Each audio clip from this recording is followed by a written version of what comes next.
Ladies and gentlemen, the time is here. The PMDG 777 is released. Let me know how the audio is. This is not the quality of stream that I would have liked when the 777 came out, but unfortunately, I'm in Arizona right now. I have all my setup is in California. So, yeah, I don't have my usual internet speeds. I don't have my usual microphone. I don't have 2 monitors, so that's why you'll see Streamlabs, OBS come up and stuff like that, but I'm trying to make do with what I got. My Windows got corrupted yesterday, so I wasn't able to fly yesterday. The day before I had to, I was about to fly, but then my whole sim crashed and it wasn't running. So it's all been kind of crazy these past couple of days, which in turn kind of gives me time to settle into this plane. We still have traffic here in Painfield, so as you could imagine, Painfield has been busy all week, as you can see with all these 777s. So this scenery usually comes with static aircraft, but I took out the static aircraft just so I could see all the live traffic, since we'll have plenty of that. So let me know how the audio is so far. But yeah, so we're going to be taking this plane over to Newark, and as you can see here, we got some rain over the area. So en route, it's going to be turbulent all the way up to cruise. So today's flight, we're going to be cruising at 400, I believe. Let me double check that on my iPad here. Let's see, yeah. Oh, 410 is going to be our cruise today. So yeah, so I haven't flown at all this plane. I've spawned in, made sure everything works. I haven't even put in my sim brief or anything like that in here, and I just made these views. That's basically it. So everything else is going to be completely brand new. So Marco, welcome to the stream. Hope you guys don't mind all this setup. So, all right. Without further ado, we could go ahead and get started here. So I just spawned in cold and dark with the GPU. So I'm going to go ahead and get the battery on. I haven't really watched any tutorial videos either. So I figured it'd be more entertaining for me to be just learning on stream. But it can't be that different. We'll go ahead and get the primary external power on. We'll get our nav light on, and since it's raining, we'll get our logo light on, and we'll go ahead and do that. While everything is powering up, I'm going to go to the electronic flight bag here, and I'm going to go ahead and go to our settings. Okay, sweet, so it's already in there. I have my Hoppy ID, but we're not going to need it. I mean, I think that's more for... It's not letting me. So feet, airspeed, knots, that's fine. Temperature Celsius, pounds, yep. Okay, cool. Yeah, I won't need my Hobby ID since, you know, nobody here in the US has the ACAR system. But let's go ahead and request our flight plan here. Let me know in the chat if you want me to pin my charts over here. I have it on my separate iPad in front of me. Oh, perfect, we got Paint Tower, awesome. So we got Paint Tower. I'll go ahead and contact him in a second here. I'm just kind of getting everything else set up. So let me know if you guys want me to show you the charts on here, or if it's okay if I just use my iPad. You know what, I guess I'm just going to use it here because there's no point in just using my iPad, I guess. I want you to be able to see what I'm seeing, kind of. So let's go ahead and set that up then. Our route is basically just taking us direct to the Seattle VOR, so I'm sure that's going to change when the seat gives us the clearance. So we'll go ahead and contact him before we start program stuff. 8RU is on. Got that on arm. I'm pulling all this information just from general knowledge, as well as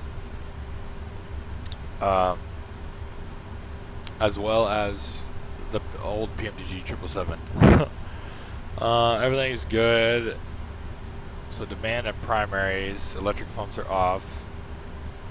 Oh lordy, this is going to be fun. Let's go ahead and contact Paint Tower already. I just want to get my clearance and just kind of see what he wants me to do. 132.95 is where he's at, so let's go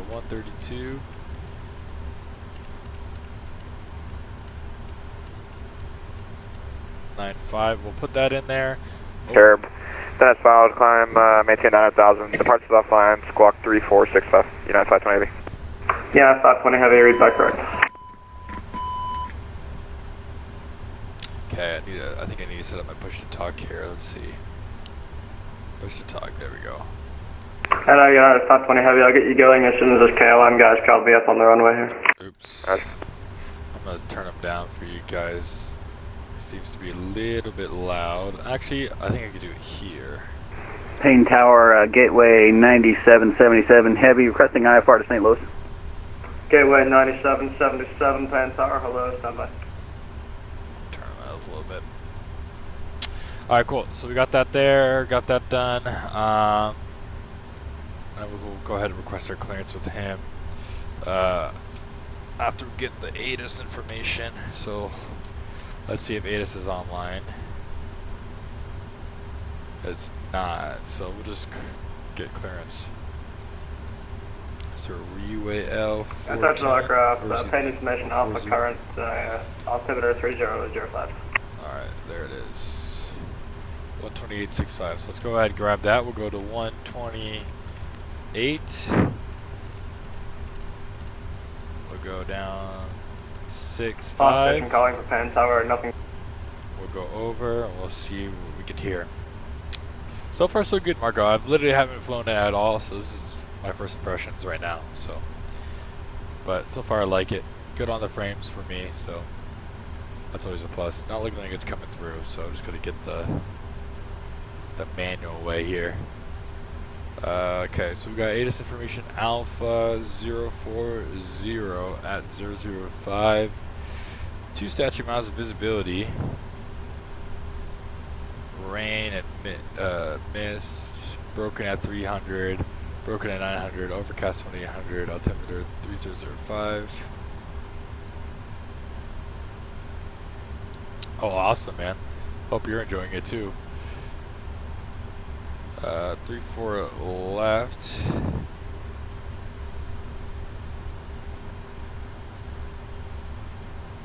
That's information Alpha. Alright, cool.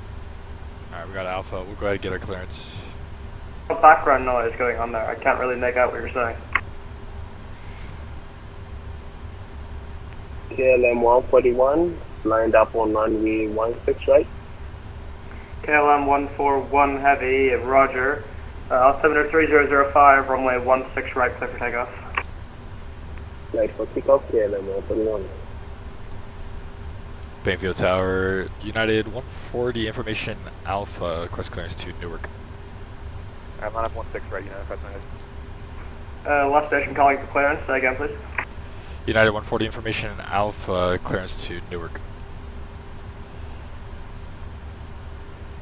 United 140 Heavy, Payne Tower, hello, thank you for information Alpha, standby, you're number 3 in the queue. Alright, number 3. While that is going, I'm going to go ahead and delete. Sorry, 225 Foxtrot, we'd like IFR to Toronto. Boeing TC5 Foxtrot, Payne Tower, hello, standby, number 3 in the queue.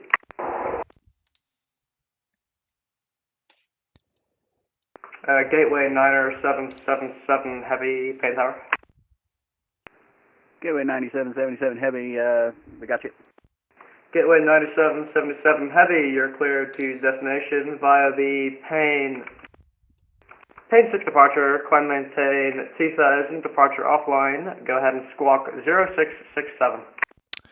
Try to see what button this is on the back. Yeah, we're clear to of my St. Louis by the push to Payne talk. 6 departure, maintain 3000, and departures 122.8, we'll squawk 0667 for Gateway 9777 Heavy.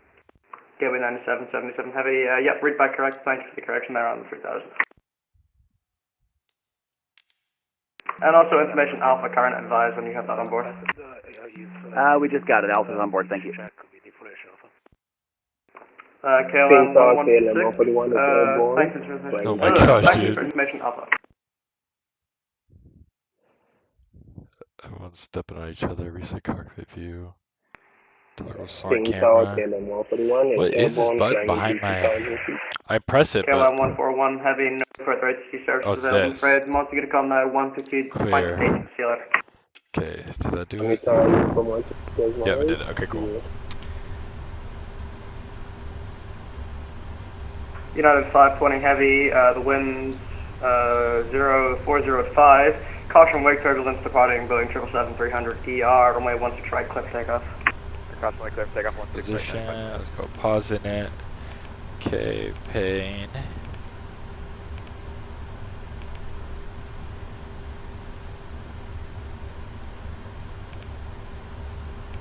Drag that down. Route requests and brief. This is it, yep. Zero fuel weight, yep, good. We'll set the fuel. We'll set the payload. And we'll select the route.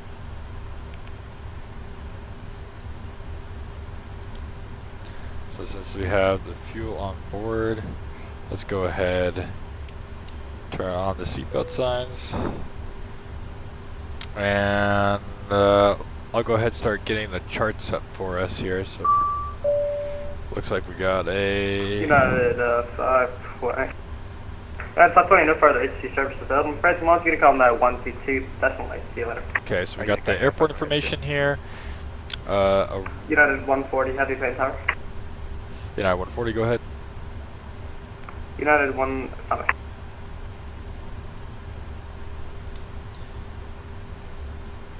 Alright, apologies for that. United 140 Heavy, you're cleared down to Newark, Payne 6 departure, radar vector Seattle Vortex, then as filed. Maintain 3000, departure is offline, squawk 3571. Clear to Newark, Payne 6 departure, and radar vector Seattle, then as filed. Climb maintain 3000, 3571 in the box. United 140 Heavy. United 140 Heavy, read back correct. Alright. It's so weird talking to ATC like IFR. I've been doing VFR for a month or two. But lit. Okay, cool. So like I imagined, we were going to get a departure. So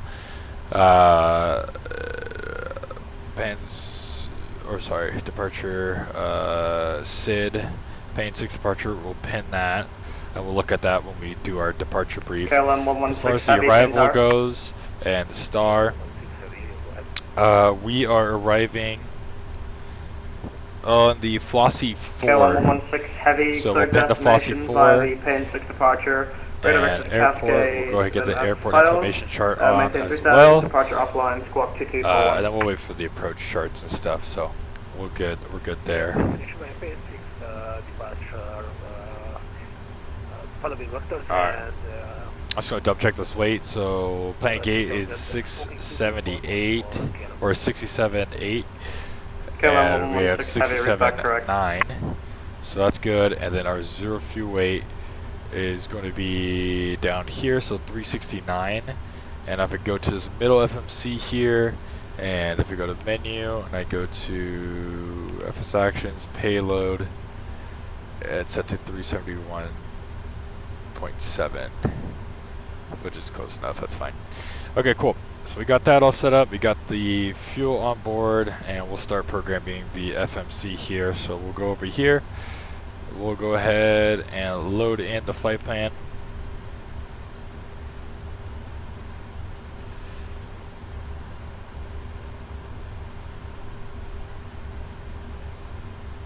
So Marco, how are you liking the 777?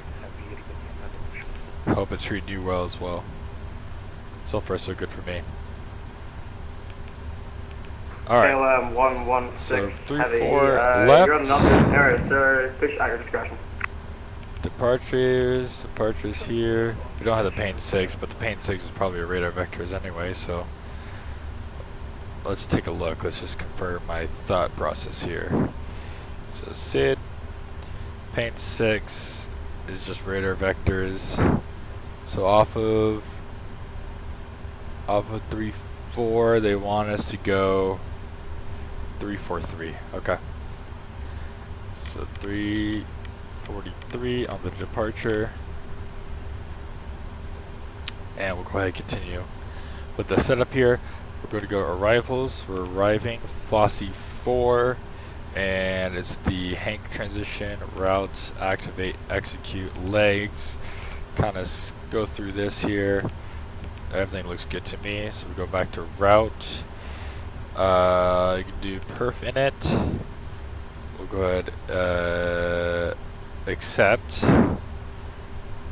We're cruising at 410. And that's our 0 fuel weight, reserves are that. Okay, cool, good. Legs, route data, we could load the winds. What routes have you been doing, Marco, for the 777? A lot of people I know are just doing the like Payne Field to like San Francisco or something like that. All right, so winds are good. So now we got the wind data. I'm trying to think about everything we could do in the FMC. Okay, so takeoff. Now we can come back over here and we could do our performance tool. So we go to performance tool, import from OFP, import from aircraft, import weather, and we can calculate that. They want us flaps 5 today, so we'll hide the yoke here. So we're gonna go flaps 5 for departure. That's our CG. V1's gonna be 136.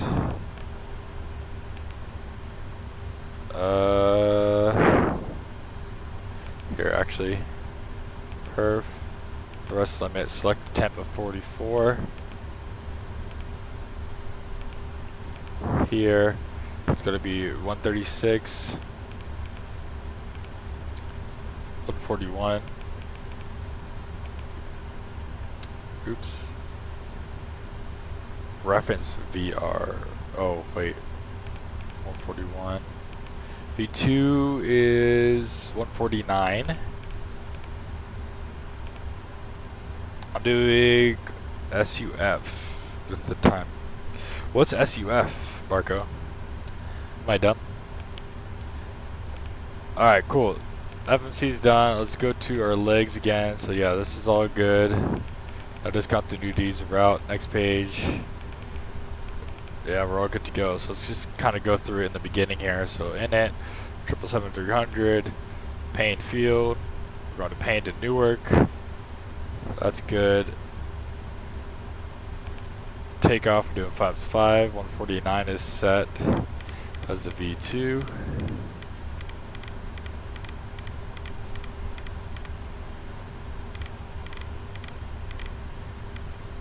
.49 is set, V2. Let's arm the flight director. I don't know on the 777 if you arm. Oh, it's Italy. Oh, nice. Click on the B. Click on the B 777. Oh, is that the? Oh, okay, gotcha. So you can do that. Gotcha. So then, how do I get rid of him? Do I click somewhere?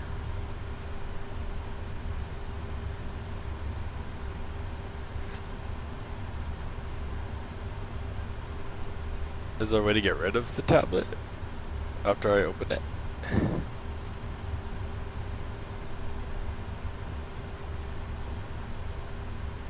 Or is that just kind of permanent? Alright, let's go up to 410.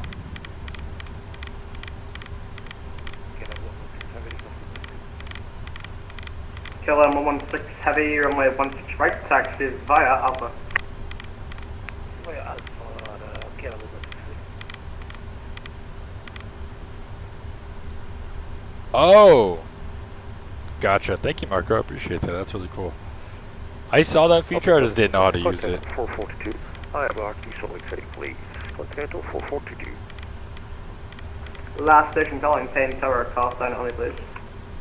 Continental 442. 3571. Continental 4422, Payne Tower, hello, stand by. 3, 5, 7, 1. And then let me just check, make sure it's. And Continental 4422 Heavy, did you say Yeah, you it's had TARA. That's good. We have Alpha on board. 4430. And we'll go 122.8 on the standby here. Thanks, Russell.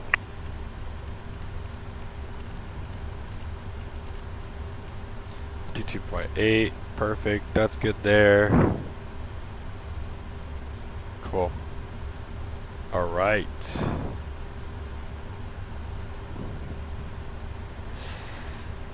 Alright, let's start running some checklists here. Let's go ahead and we'll do the lower. We're going to do, let's check the electrical, hydraulics, fuel, air, doors, gear, flight controls. Alright, checklist, here we go. Normal menu, let's do pre-flight checklist. KLM 116 heavy, the wind's 040 at 5. Fly runway heading, runway 16 right, clear for takeoff. Runway heading at runway 16, everything was clear up on 1. Before start, okay. So now we're on the before start. Flexor master check. Maintain Okay. Tower, gateway I think 9777 we are all set to heavy go. at the edge of the Let me- Boeing ramp here, ready taxi. Gateway 9777, runway 16 right, taxi via Alpha 1. 16 right by Alpha 1, gateway since 9777 we're heavy. not, I'm gonna hit restart. Since we're not technically pushing back, I'm just gonna get rid of GSX. Okay, I'm just gonna set these to auto here. Turn on the fuel pumps. Turn on the fuel pumps. Auto. That's good. Auto. Continental 4422, Penn Tower, have your clearance here. I'll go ahead and turn on the beacon light so they know that we're ready to start. But we'll start the Continental APU. 4422, you're cleared to the Salt Lake City International Airport via the Payne 6 departure radar vector Seattle Vortex, then as filed. Maintain 3000. Get a sound here. 35010 minutes after departure. Departure is offline, squawk 2243. And the rain definitely makes this a little bit more interesting, huh? 16 departure to Seattle, destination 4224. Contact of 4422, the readback is correct. Push at your discretion, tell me short of Alpha 1 protected. What about protected by U-43?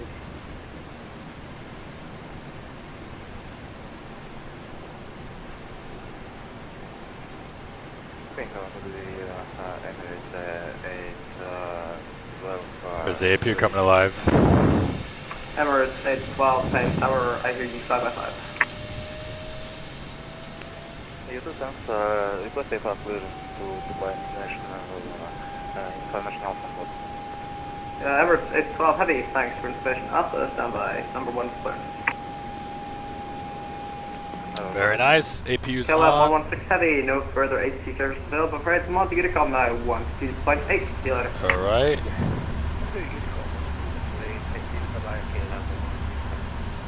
Alright, I think we're doing okay. I think we're doing alright. Alright. Before start, collected door is closed and locked. MCP Gateway is V2 heading in the altitude, heavy. that's good. The wind Takeoff speeds are checked. 0405, Pre-flight's complete, flight runway that's heading, good. caution wake turbulence crossing building 777 300 ER, runway 16 right, clear for takeoff. Fly runway heading, runway 16 right, clear for takeoff, gateway 9777 heavy, thank you. Alright. Real quick, I'm going to get off this frequency just so we could talk without interruption. We're going to go ahead and do our takeoff brief here. So we're here at the Boeing ramp. We're going to make a left out here on Alpha 3. We're turning left Alpha, continue all the way down Alpha. There's a hotspot right here, hotspot number 1. It's a taxiway Alpha between taxiway Alpha 9 and Alpha 10, not visible from the ATC tower. So we'll take mental note of that. We'll probably taxi full length to Alpha 10 and we'll depart to the north over here. As far as our SID go, we're doing the Payne 6 departure.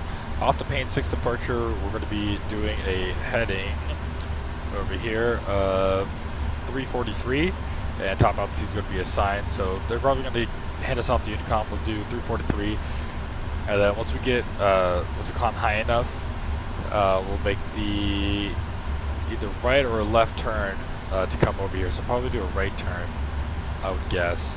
To intercept the Seattle VOR, and then we'll do the Seattle VR and we'll continue. as normal. Alright, so just anything to talk about here. Obviously we got a rainy runway, new airplane, so we'll take it slow. But other than that, any questions on the brief, folks? First 777 departure.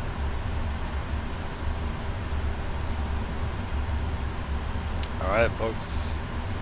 Here we go. I don't think these work, right? No, they don't work anymore. Or still, at least. Alright, that's fine. Okay, let's go ahead and we'll start number 1 here. Let's go up to the overhead. We'll hit right on start. I'll press this.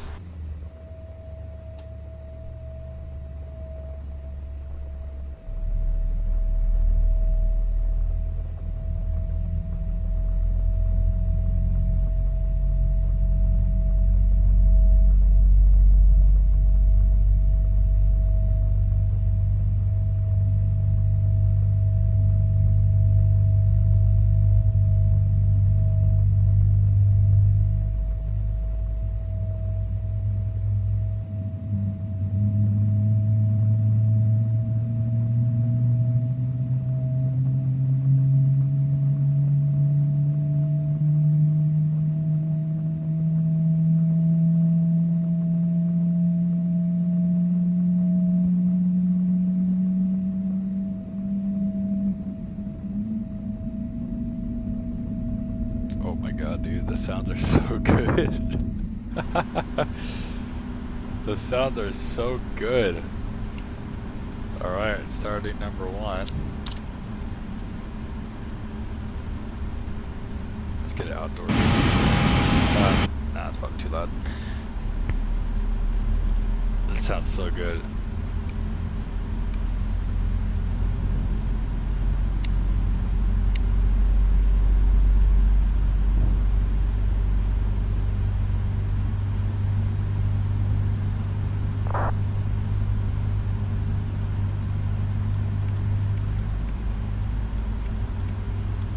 I don't know how to work a weather radar.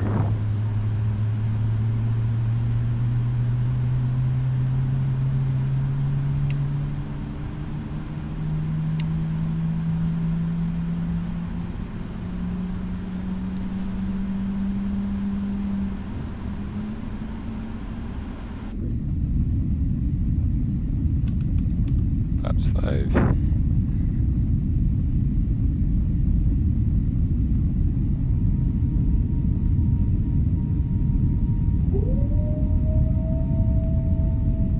Such a good job on these sounds.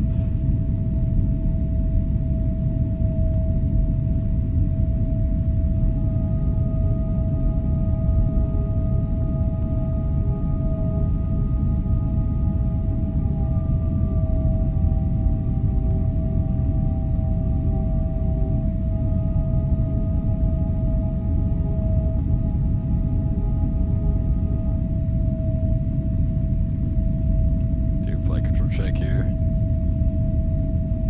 So good. Okay, just making sure. Oh, it's 15. Oops. Up. There we go. So it's 2 notches is 5. Okay, gotcha. Alright, here we go. That's all good there. Let's go back on this frequency, and I think we'll be ready to taxi here. Swiss 773 Heavy, Payne Tower, have your clear and clear, advise ready to copy. Copy system. Let me just do a final. Okay, we don't have center pumps. Contact the forward 422, nothing further. There we go. We gotta turn on the IFE and the cap utilities, so the flight tents will have any power. Swiss 773 Heavy, you're cleared to the Zurich International Airport by Payne 6 departure. There we go. Radar vectors Princeton VOR, then as filed, maintain 3000, expect flight level 350, 5 nautical miles after departure. Departure is offline, squawk 1653. We'll go here, we'll go FS actions, we'll go ground connections, and we'll remove the chocks. Okay, for the Payne 6 departure, Payne climate settlement, correction, flight, climb 3000 feet, heading 350 after departure 5 miles, square, 1635. It's 773. Swift 773 Heavy, just confirm for me please, it's flight level 3505 minutes after departure. 3501, 5 minutes of departure. So it's 773. Swift 773 Heavy, thanks for that. The routeback is correct. Pitch at your discretion, call me short of Alpha for taxi. FMS is 773. Main Tower, United 140 Heavy, ready taxi 34 left. I'm supposed to get any more fuel from I and not having that on the display. Roger, Walker 4459, taxi straight ahead then. That's down heads up for the Thank you very much. And was that United 140 calling as well? Yes, sir. United 140 Heavy, ready taxi 34 left. Roger, United 140 Heavy, just hold position for a second. There is a PT-12 passing in front of you. All right, we'll hold position. United 140. We'll see what time I get done with this flight. I have a night flight for my night performance for my PPL tonight. So hopefully, if needed, we'll bump up the tower. number. I'm barely picking you up at all. Lots of interference. And United 140 Heavy, runway 16 right, taxi 5. Alpha 3, Alpha 1. Alright, taxi via Alpha 3, Alpha 1, and just to confirm, 134 left is in use? Negative 16 right. Why does 134 left is in use? Okay, runway 16 right, Alpha 1, United 140 Heavy. Okay, well, that kind of changes things. I swear it was, American 9979, I hear you 2x5. I said I have information Alpha, and here it is, information Alpha. Runway 34 approaches in use, landing and departing runway 34. Okay, that's fine. Oh well. What was it? 316 right. That's fine. Route 16 right, execute. And American 99. I have to go here, I have to go... American 9979, still a bit better. Your mic is just a bit, gets a bit distorted after a while. 16 right, calculate. 136, 131. 136, 1.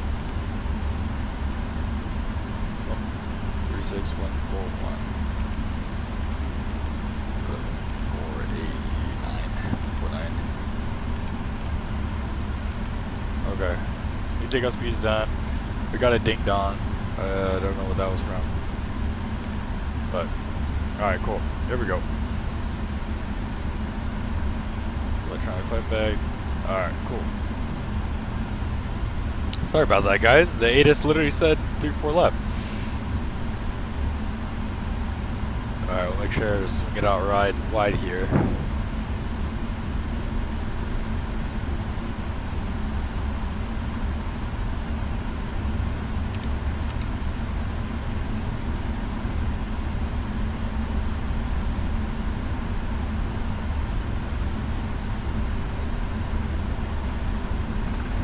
Our nose wheel's behind us. Let's see.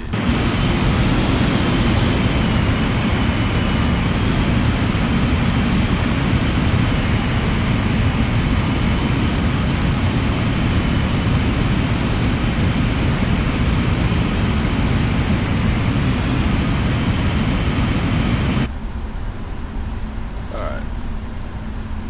There we go.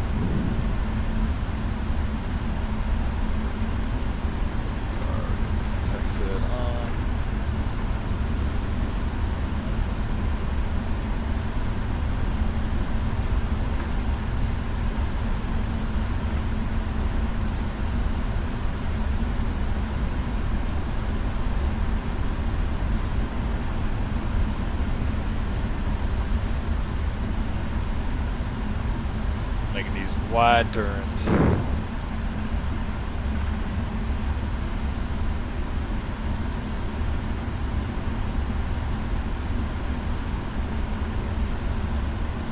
Okay, so since we switch runways, the briefings would be a little bit different. So if we go out here, we go to the SID, we go here, we open up the SID, zoom in. So on 16 right, it's going to be 163 is the new heading.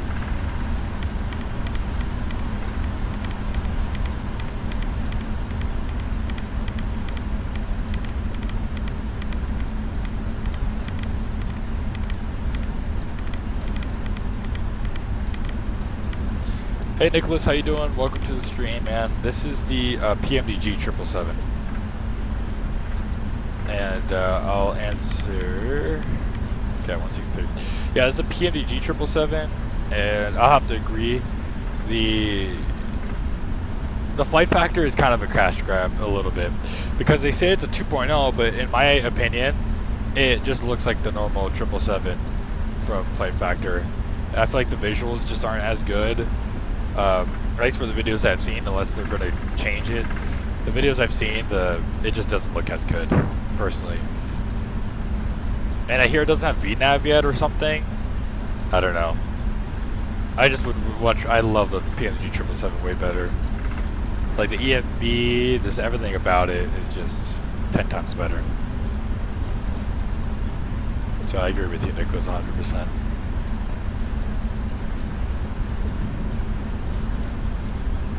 Don't mind me, let's get a drink of coffee here.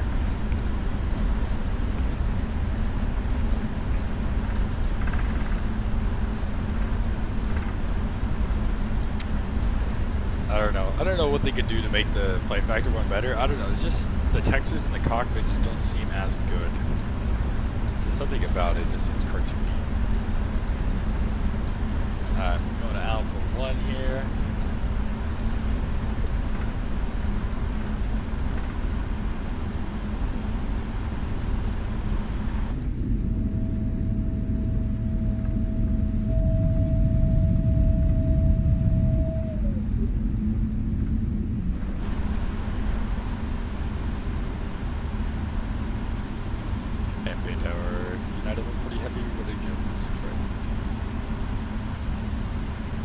United 140 heavy, the wind 060 at 3, fly runway heading, runway 16 right, clear for takeoff.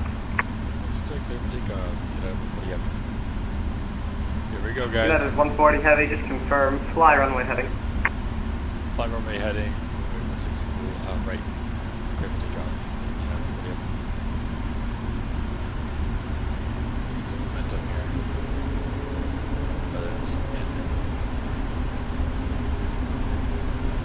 First ever takeoff in the 777. I'm kind of nervous. We'll see.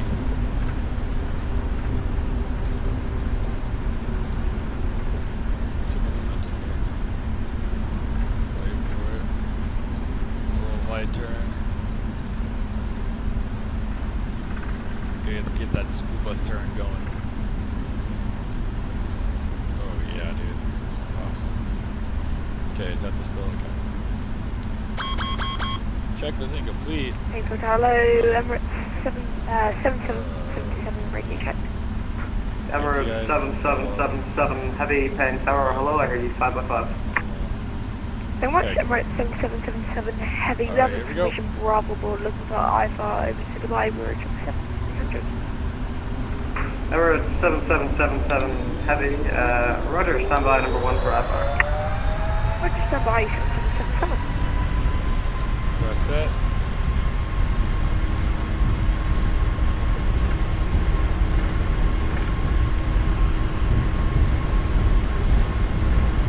V1. Rotate. My yoke is Emirates 7777 heavy, you're cleared to the Dubai International Airport by the Payne 6 departure. Radar vectors out, then it's filed. Maintain 3000, expect flight level 330, 5 minutes after departure. Departure is offline, squawk 0672. Please repeat that, Oh, okay. You're cleared to the Dubai International Airport by the Payne 6 departure. Radar vectors out, then it's filed. Maintain 3000, Expect flight level 3305 minutes after departure. Departure is offline, squawk 0676.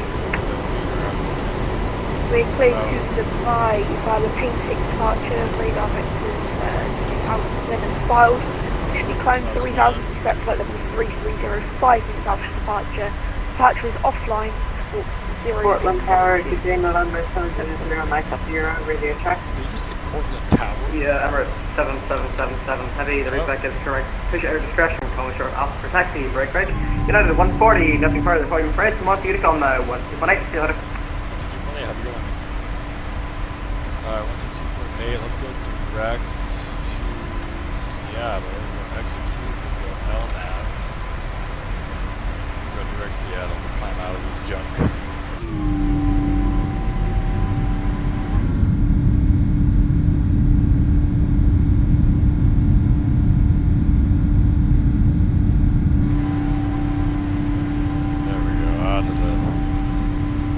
Out of the storms.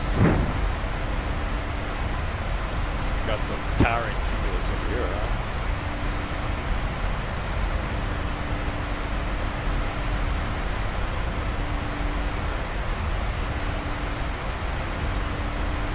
Alright, let's go to page. Left map here.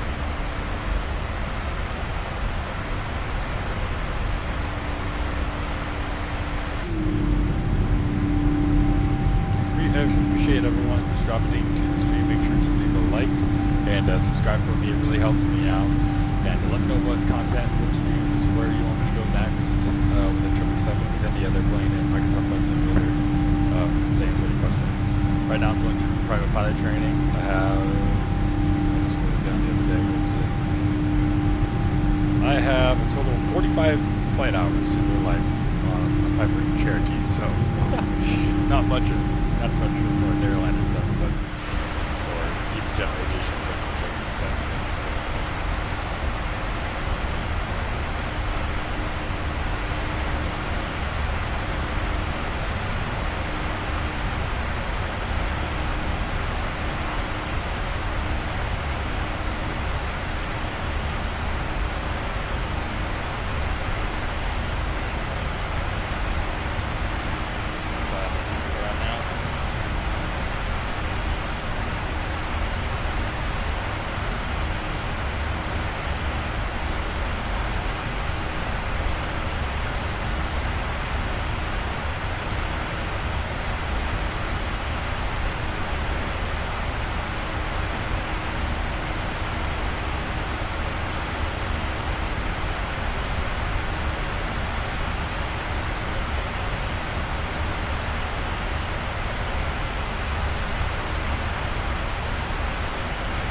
flight time over to Newark today.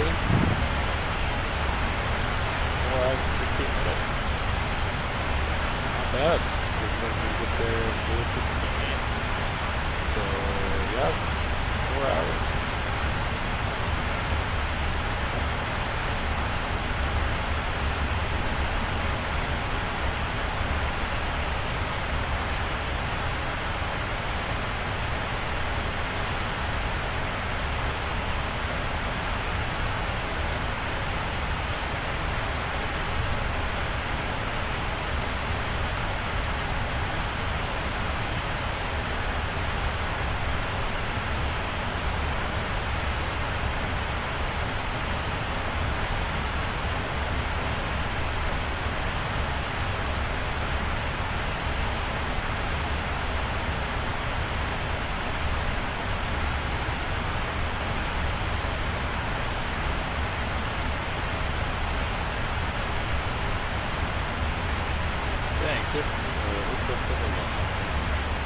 We got nobody en route to Newark. Dang, so sad. I'm sad that we couldn't fly on the release day of the 777 because it was lit up all the way across the United States. We could have had DC all the way to Newark. That'd been nice. Oh well. Oh well.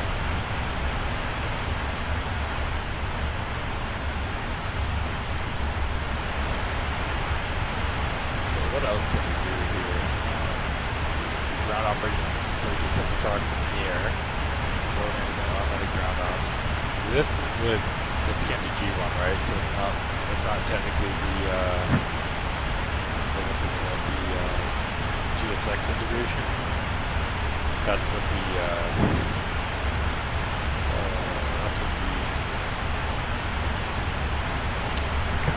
PMDG ground ops, right? That's what was really cool.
Big aviation guy that we always watch on stream.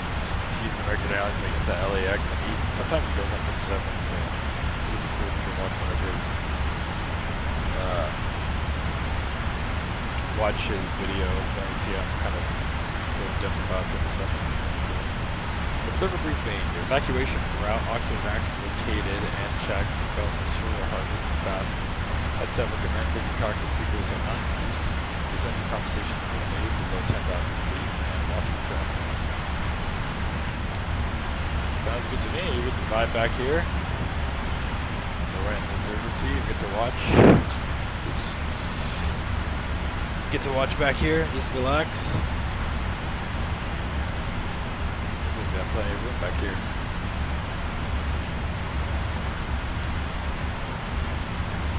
A little tray table. That's cool.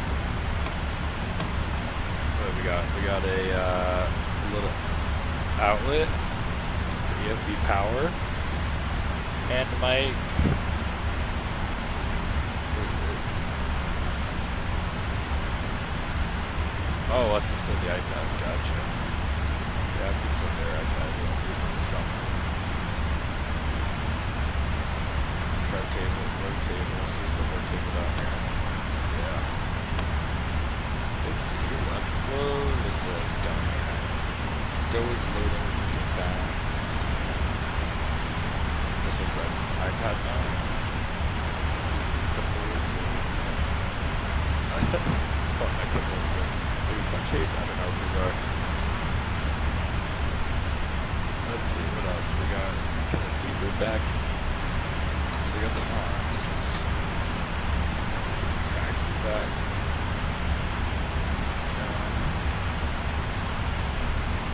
Does the flight deck door lock? Let's see. Door lights, pedestal lights, evacuation.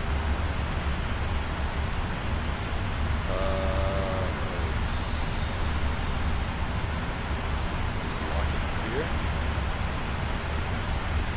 At the top. Good view, fire lane.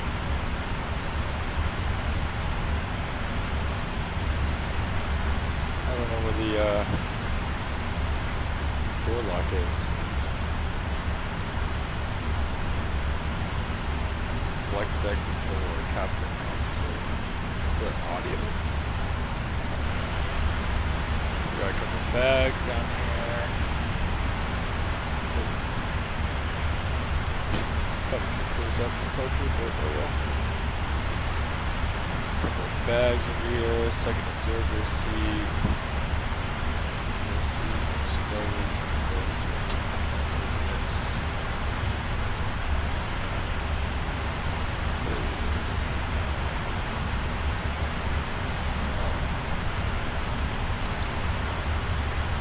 Large suitcase storage only, storage suitcases upright, do not store small items, load 1 or 2 suitcases, 40 pounds, per case, flash, straps, lots of pieces. Interesting. Very nice. You got the emergency equipment, so you got the fire extinguisher, you got the crash axe. Coat hangers, smoke hood, little vest, spare bolts,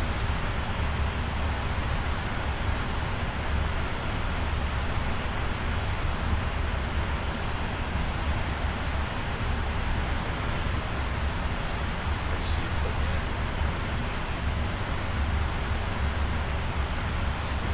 insurance, registration.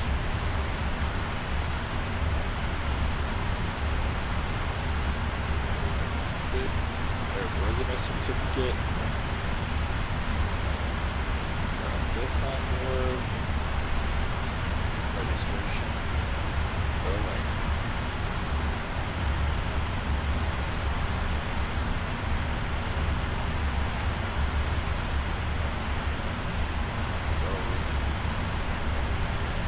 This certification was made to conveyance. At a time of sexual features of sanitary structure. Sanitation services are not satisfactory to the restriction. Unapproved authorizations violations.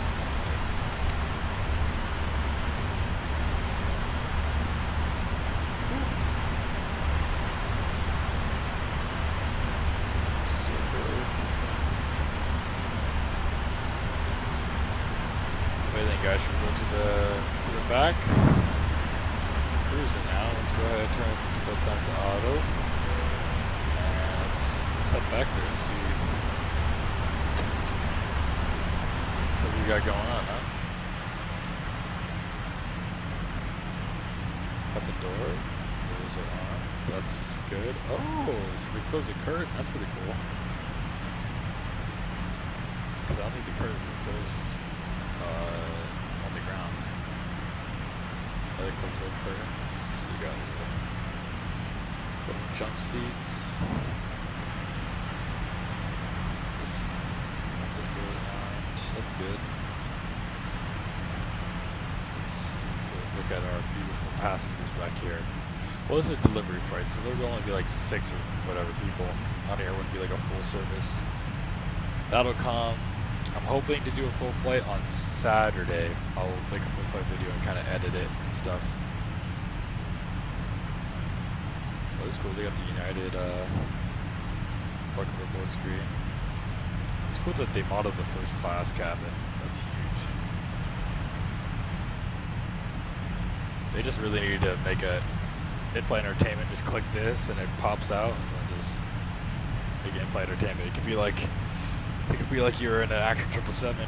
Like you just put the autopilot on, and then you could be like, oh, I'm going to Italy, and you could just kind of be there. Oh, hi, Desiree. Desi. Just took off out of Washington. I'm guessing you're on your lunch break.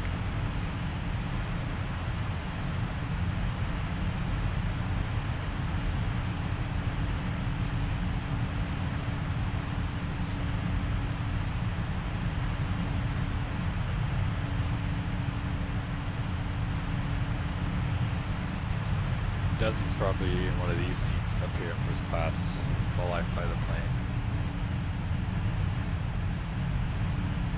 We would get her to upgrade to first class.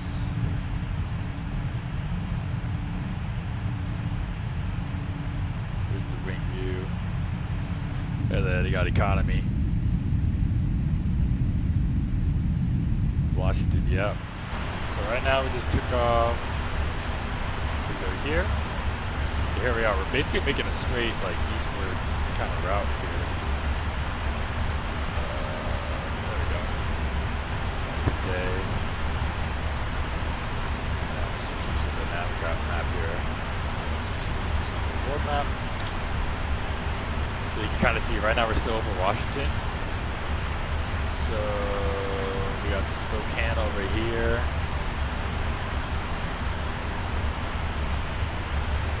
Yeah, we're just making it straight. So we're going to cut through the very top of Idaho. We're going to cut through the middle of Montana. And then we're going to continue up and through North Dakota. What is this? Minnesota, Wisconsin, Michigan.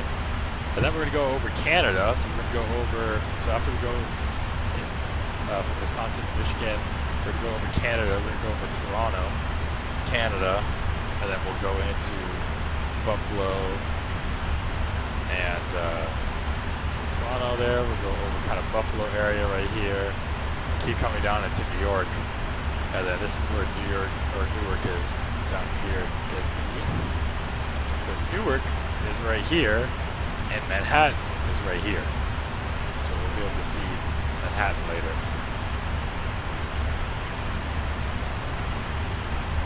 And I think by the time I land, you should be getting off, so great. But yeah, there's our route of flight today.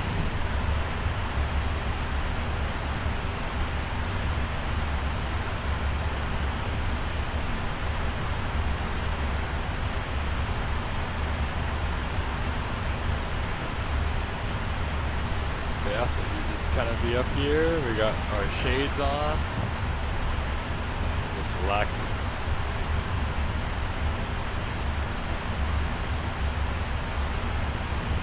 Right now, Newark, going to get there at 0016.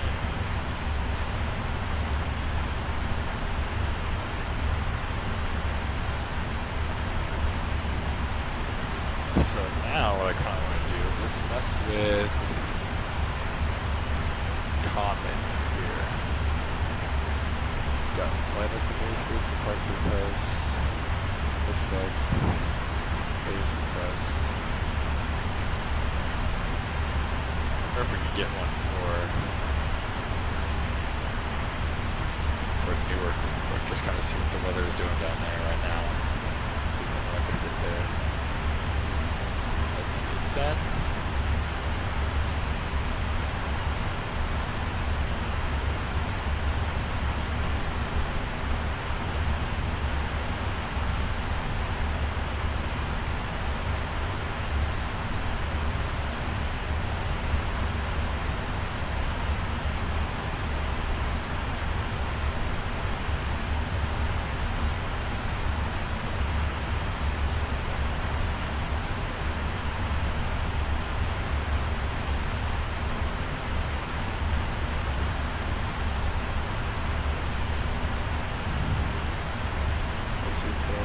Search flow request. Log on status. Okay, so we gotta log on to hobby.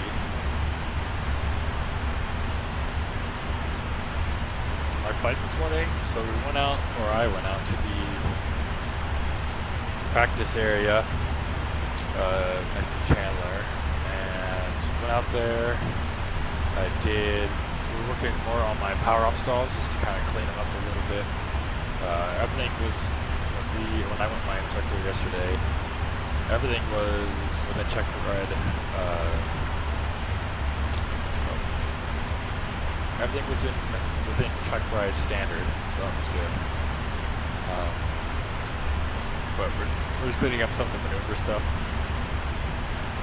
So that's what we did, or I did. Went out there and did more power off stalls, I did power on stalls, and a couple steep turns. It was kind of refreshing the maneuvers and stuff to make sure that everything was good. And then we got a cross country tonight down to Ryan, so that'll be a long cross country.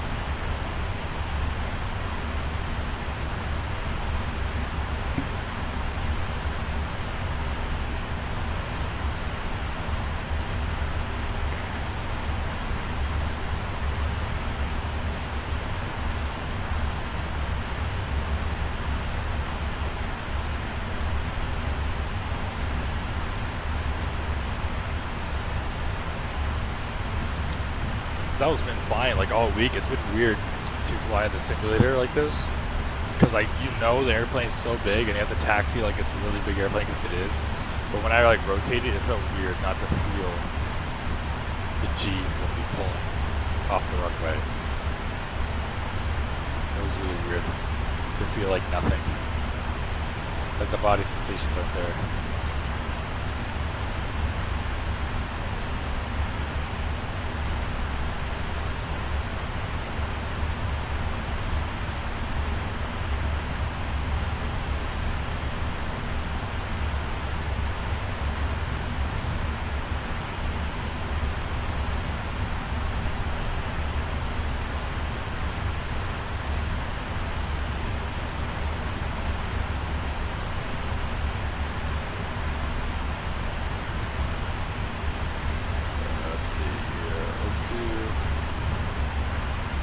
Let's get the Sam down a little bit here.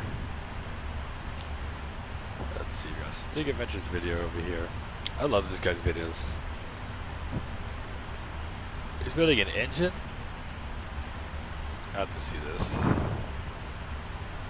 Hold on, what do you mean? At Amica Insurance, we understand this guy's building an engine?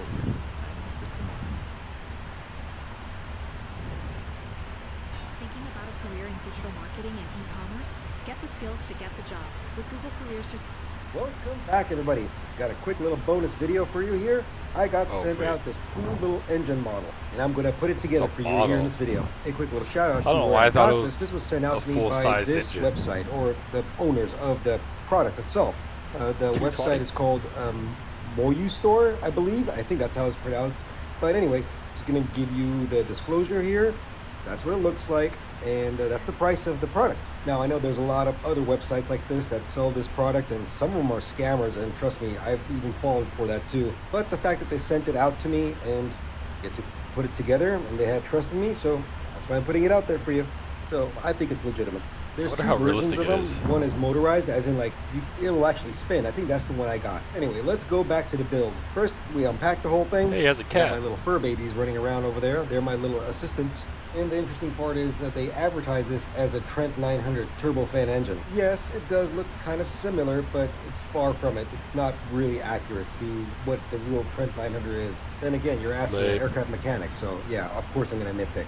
But overall, the engine itself, the model, the 3D printed model, is very nice. And I apologize, I have to do this on the floor because I don't have a workshop, I don't have a good table to work on, so might as well just put it on the floor. And trust me, my back is killing me. I'm paying for it today. It took me almost 4.5 hours to put this thing together. I could probably put a real engine up and down from a wing of an aircraft with a good crew within that time frame. But anyway, let's keep going.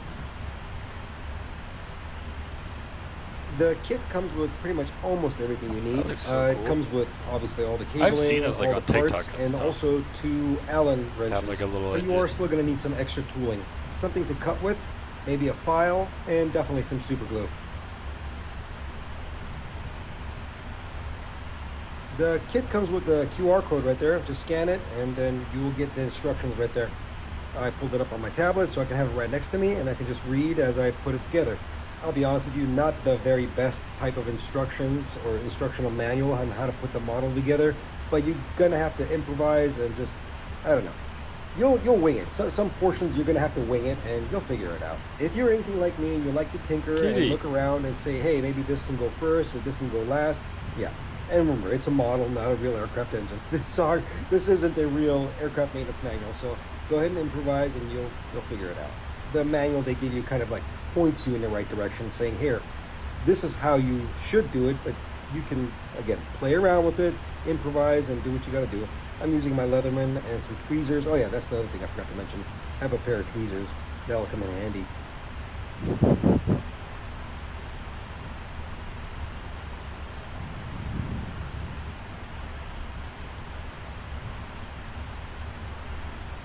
One cool thing I did enjoy is how they labeled it. Look, if you look real close, it'll tell you the direction to install the majority of the components and numbering. So that's very helpful. Those are some of the compressor blades right there. Let's see. Cut the chassis like me.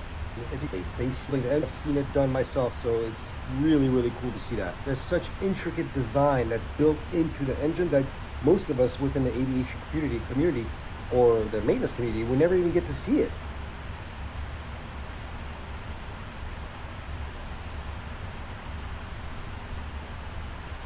This is where I get to use my Leatherman. I'm going to cut those little bars off and then just shave down whatever was left with the knife. Don't worry about that. Work. All the hardware comes with the kit. Let's see. Bonus adventure at Miami at Aircraft Maintenance College.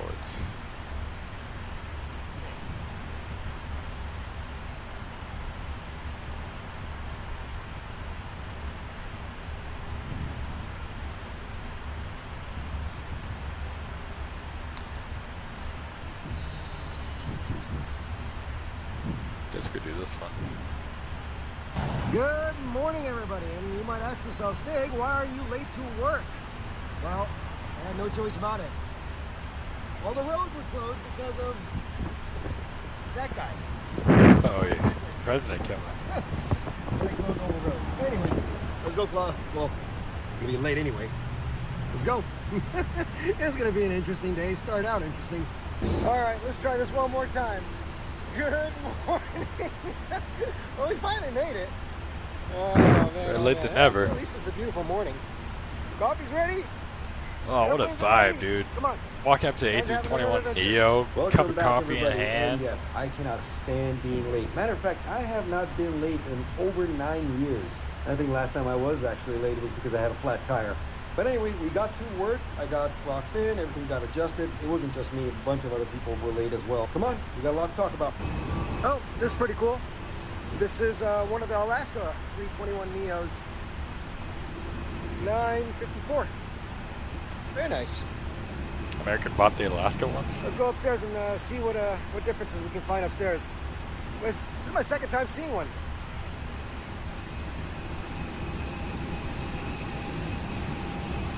Beautiful.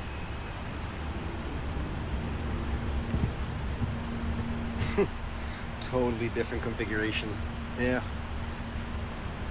Let's wake it up. Might as well. Go live.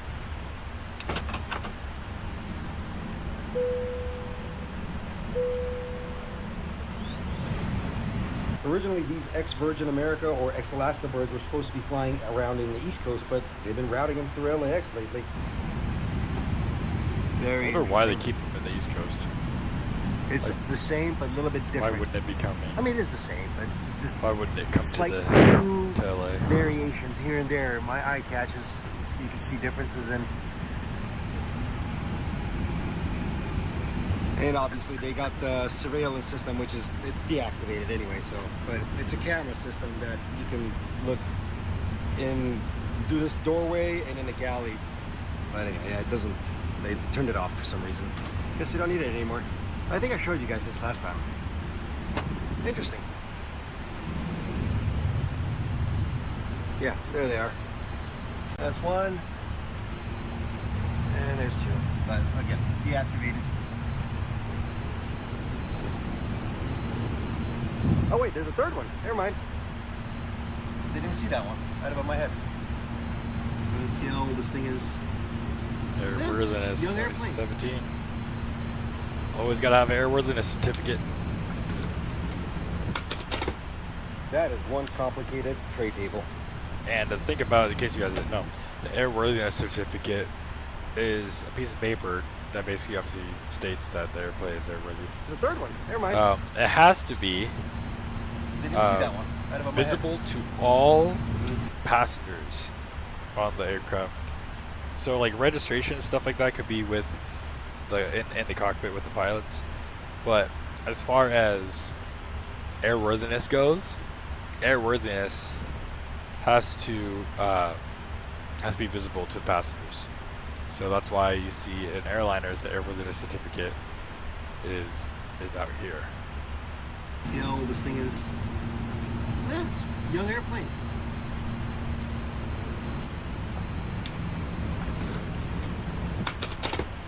That is one complicated tray table.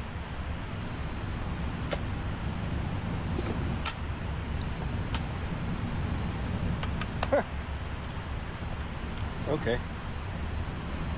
I think these Virgin America A321news were part of the What's this? first delivery that's flight cool. of these. Nice little cup holder in there. That's clever. That's actually really clever.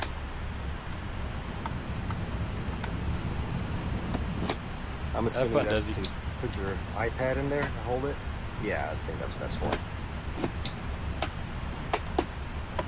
Interesting. USB right there. Wonder where the power port is. Oh, it's right there.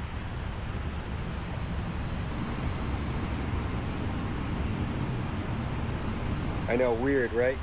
How they got the seats, and it looks like it's obstructing the exit path, but I mean, the door opens outwards. There's plenty of space to walk through. Go figure. Some engineer or somebody knows, I guess, better than anybody else. I guess that's enough space. And you got a flight attendant seat here. This is so strange.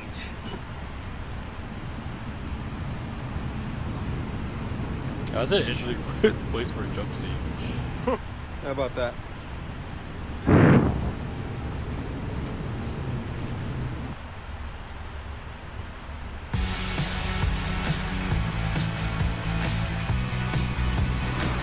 This stream is brought to you by Toyota.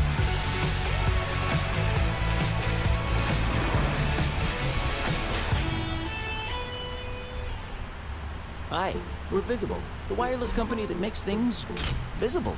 With us, what you see... And a lavatory configuration is also completely different. Ours are not like this. Ours, all of this stuff is on the side. Yeah, that is the tiniest sink I've ever seen in my life. Yeah, that's pretty tiny. This is pretty laughable, isn't it? Personally, I can't stand this. I mean, I could understand making the lavatories smaller to make extra room in the cabin, but this is getting a bit ridiculous. This is tiny, and I'm a small guy. I can fit in here, but I still have trouble getting in and out of these lavatories. In another perspective, I'm a maintenance technician, and I have to work in this environment. I have to get in there, let's say I have to take off the toilet shroud or work on the sink. There's almost no room to work. If you think that's bad, check out the 737 MAX aft lavatories, even smaller. As a quick comparison, here's the first class lavatory. Look at the difference. I mean, come on. My personal opinion, just because you're in first class does not mean you get to have a bigger bathroom. That's just basic necessities. You know, I just realized there's one more difference that I didn't actually notice, or actually I just noticed now. So, from what I understand, these Neos are... Oh, there's the page I needed. These Neos only have one ACT tank. Yeah. So that means the aft cargo should be a lot bigger. I'm gonna go check that out later on when I get a chance. But no wonder it's not rated to go ETOPS. I mean, yeah, that makes a lot more sense. And it also makes sense why the rating is 321 EO, extended over water. Well, yeah, that pretty much makes sense. I wonder if they're going to install the second ACT tank. Probably not. I don't know. Very interesting, though. Makes a lot of sense.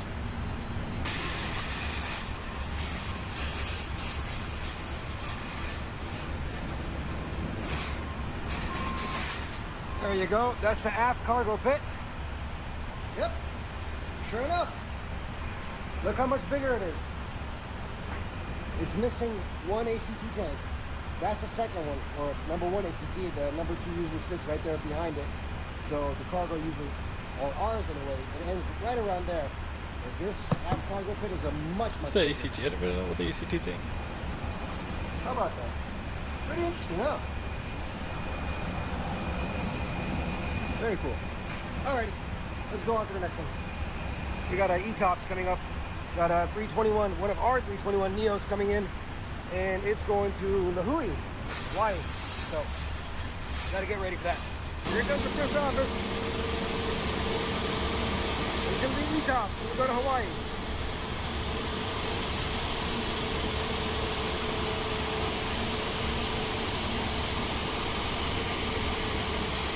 Hey, way I.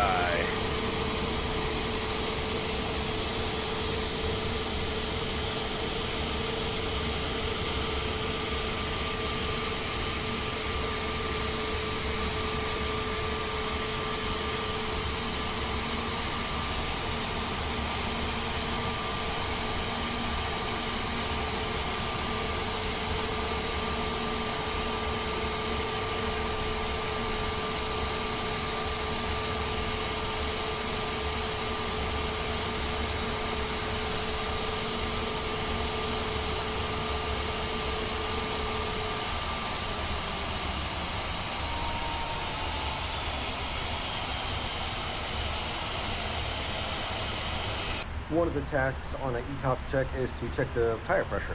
Since our Airbuses are not equipped with a tire pressure monitoring system, we have to physically check it with a tire pressure gauge. Different types of aircraft have different air pressures for their tires. For example, on the 321 Neo, the nose tire pressure should be between 170 and 176 psi. For the main landing gear wheels, it's between 218 to 229 psi. Just a reminder, at ambient temperature, if the aircraft just rolled in, those tires are going to be hot because the brakes are hot. So it's going to read a lot higher, which is okay. Now remember when I said different tire pressures, different aircraft? Take for example a 319. It's still within the Airbus 320 family, but it's still a different aircraft. A 319's nose tires should be between 191 and 201, and the main landing gear tires should be between 200 and 210 psi.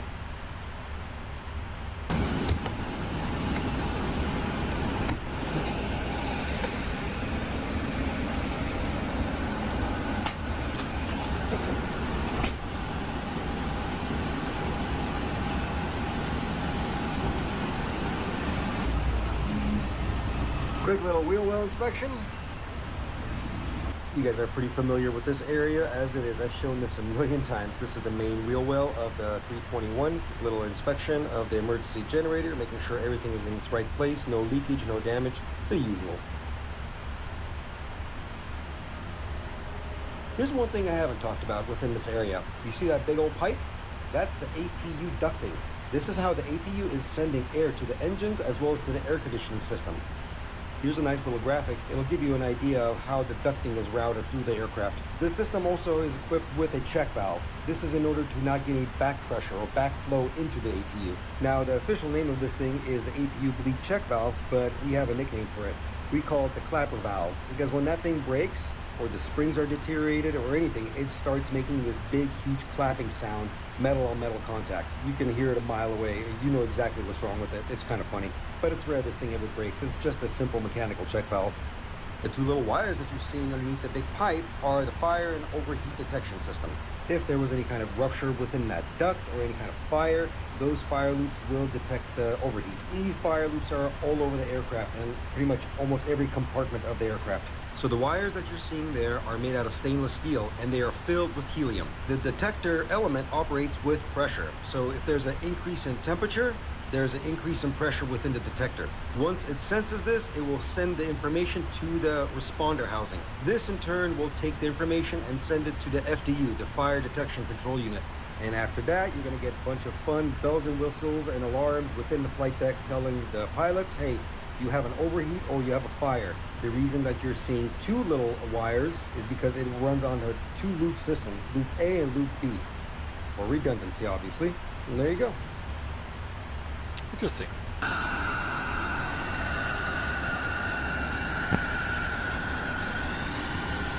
Another inspection we have to perform on ETOPS on these particular aircraft is we have to go up and physically check the APU oil levels. That hole on the side is for the oil cooler outlet duct.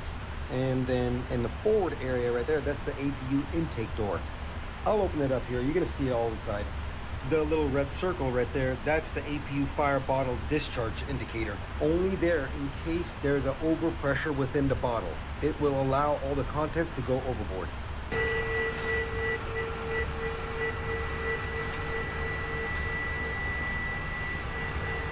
The APU was just shut down and it gives me a good opportunity to show you what the intake door looks like and how it closes.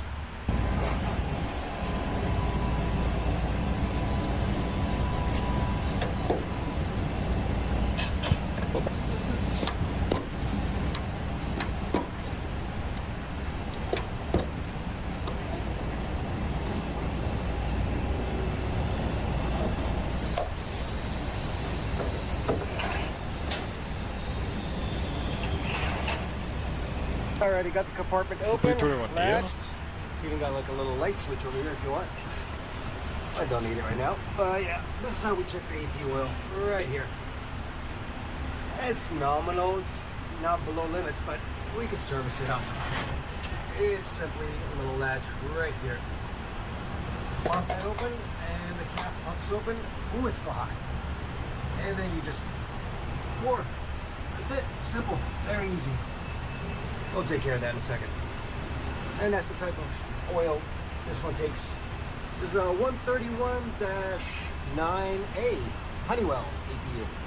Pretty good APUs. At Amica Insurance, we know this isn't a car. You see that big pipe on the left right there? Looks familiar, right? Because that's the ducting that's coming off of the APU. The same ducting that I showed you in the wheel well. Right next to it, that big black unit right there, that is the generator, and right above it is the starter. Purple looking canister, that is the fuel filter, and right behind it, those two little units are oil filters. If we turn around and look at the forward firewall, you're gonna see the main fuel line coming in right there, feeding the APU fuel from the left wing tank. That little button that you see there is for venting the APU fuel line. It's only for maintenance purposes. This is in order to evacuate any kind of fuel that's within the lines, basically purging the system. When you press it, what it essentially does is operates the APU pump on the ground. A nifty little trick you can use this for is to actually prime the fuel control unit if you replaced it. As we move forward, and you see those same little wires all across the APU compartment. That's right, the same thing. That's your fire loop system, overheat detection system, in case there was an overheat or a fire within the APU compartment. There's that duct I showed you earlier on the outside. It's coming from the APU oil cooler. That little black box is the exciter. This is what energizes the igniter. The APU only has one. The brown insulated piping that you're seeing, that is the fuel manifold. This is feeding fuel into the combustion section. On the other side of the APU, which I didn't get a chance to properly show you, is a load control valve and a surge control valve, regulating the air within the APU, and a valve that sends the actual air to the aircraft. On the top right corner right there, that is the APU oil cooler. Overall, it's a very basic engine and very efficient. And since we're here, remember I showed you guys the other 321, the Alaska Bird? I said the cargo was bigger. Well, this is one of ours. Look. See? The other fuel tank. See how much smaller it is? Oh yeah. That's the other ACT. Another one is way behind, up front, or not behind. It's up, you know what I mean. Anyway, but yeah, all looking good. Do a quick little more inspecting over here, and then we'll go upstairs. So far, so good.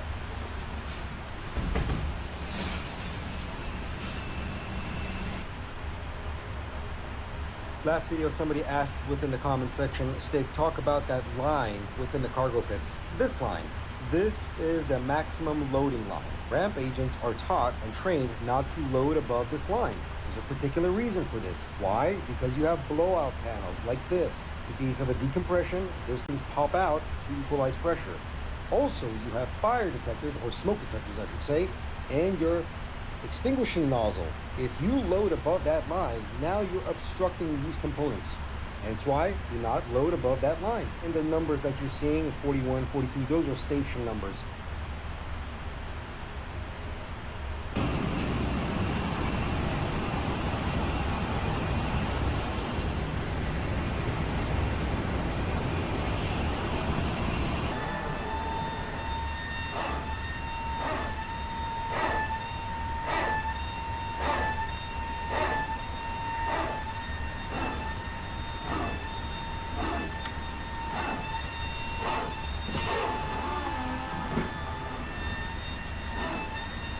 There you go, that's your famous barking dog right there. The PTU, Power Transfer Unit, in all its glory, and noise. The high-pitched noise that you're hearing is the yellow electric hydraulic pump that's going.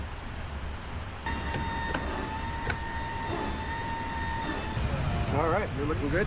Everything's A-okay. This one's ready to go. E-top's going to La Hui, I believe. I think so, yeah.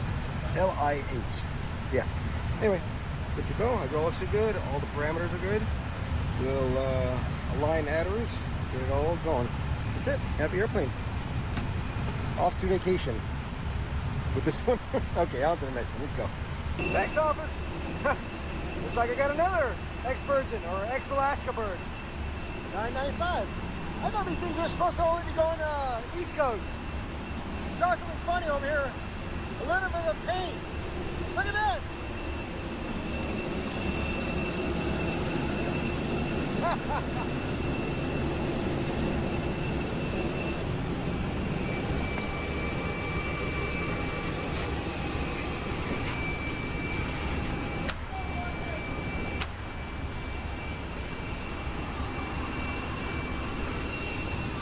Oh, that's funny.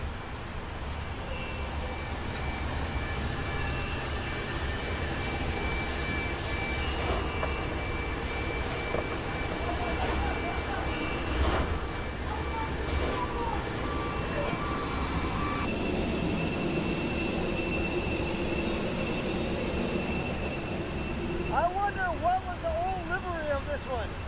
Later on I found out this was the More to Love livery. Here you go, this one. I kind of wish they kept it. Okay, another difference I missed earlier on was the radar system. A good friend of mine, a pilot, told me, hey, take a look at the radar display panel. The weather radar, what I'm talking about here. It is completely different from our other Neos. The system is equipped with the Honeywell RDR 4000 weather radar, and apparently it's much better. I'm not gonna go into the nitty gritty of this because I'm just not knowledgeable enough. But from what I've been told, it is a much better and more efficient system. It gives you more range, it shows more weather, and does a better job at giving the pilots more critical information when it comes to any kind of turbulence or cells within the system. My pilots within the community here, feel free, educate me. I'll pin your comments. I want people to understand, and also I want to learn. So please, this one's on you. Go for it, guys. Enjoy.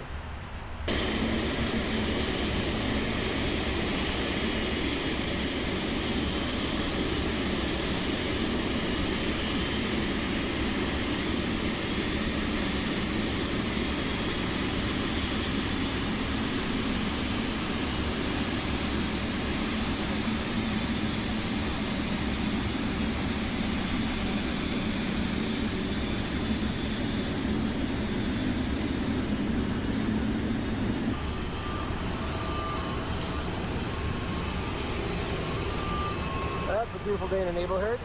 Let's see now. Window not closed. You think? Well, you're not going to believe it. This one actually came in with a report of a, that's right, lightning strike. Now we got to do a lightning strike inspection. Fun. Hopefully we don't find anything.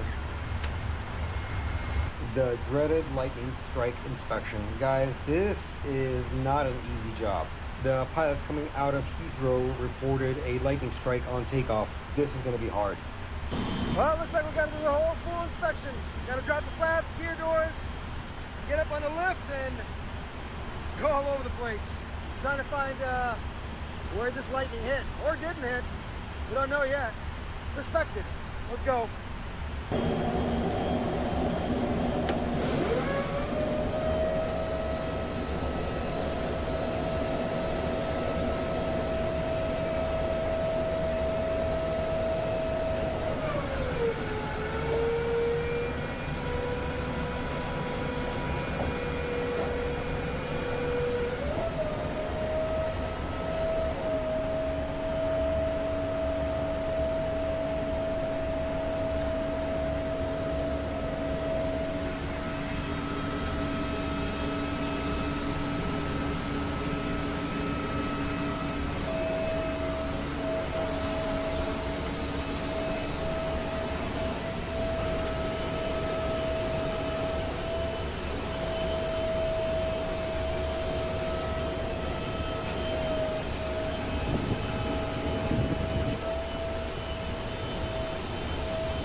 Lightning strikes are tedious work. The job card alone is 72 pages long. It is an inspection from tip to tip of the aircraft. Nose to tail, wingtip to wingtip, every single surface has to be inspected. I would take a bird strike any day over a lightning strike because it's so evident when a bird hits an airplane. It leaves a big mess. With a lightning strike, you have no clue unless it's right there in front of you and it's reported where it hit. But when it's not reported, as in like exact details of it, then guess what? You're scouring. With a big jumbo jet like this, a 777, that's like trying to find a needle in a haystack. We went and grabbed our lift or GLG lift, and then we started inspecting. Of course, we did the obvious, the ground inspection, any kind of visual inspection we can do through the ground, walking around and trying to see the obvious. But then we get our safety gear and we go up.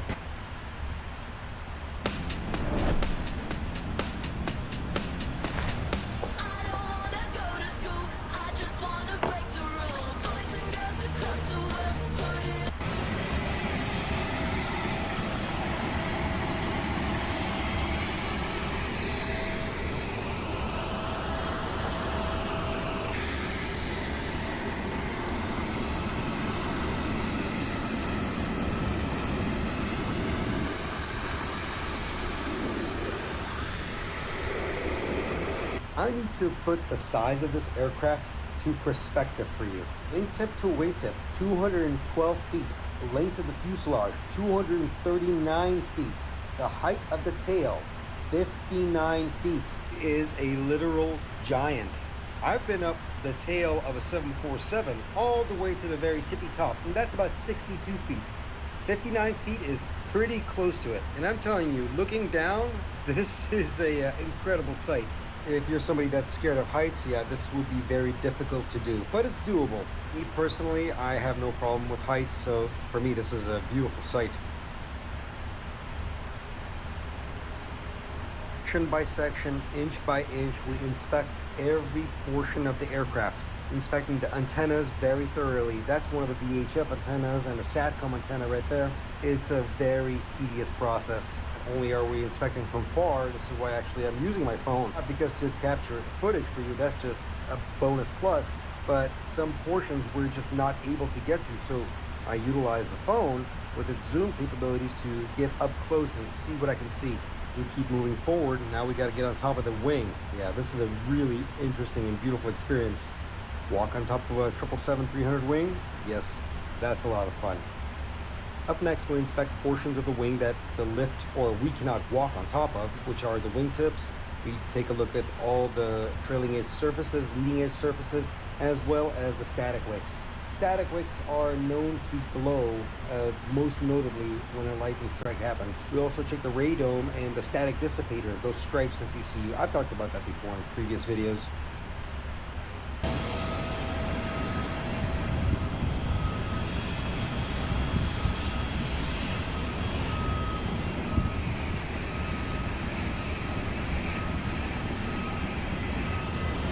The little tiny white block you see there, that's one of the GPS antennas. For a second there, I thought that was the lightning strike right there, that little blemish, but it wasn't. It was just discoloration. Bird poop, that's what it was. But anyway, the big dome, the gray dome you see up there, that's your Wi-Fi antenna. Here it is up close. At this point, we've been at it for almost 3 hours non-stop, inspecting this fuselage, wings, and engines, and everything else you can think of. But anyway, we gotta keep looking.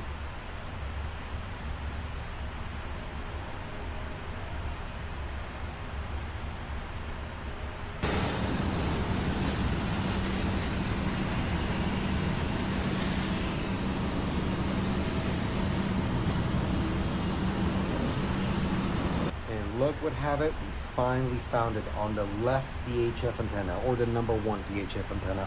The holes you're seeing are supposed to be there. That's not the actual burn mark. The burn mark is at the hole or inside of the hole. The holes are drain ports. The lightning seemed to have grazed or just scuffed or took a bite out of that little portion and melted a section. And that's pretty much what lightning does. It welds, or I should say it burns. If you're worried if it could cause damage to the internals of the aircraft, 99% of the time, no. The aircraft will conduct the electricity. The fuselage will conduct the electricity and eventually let it out.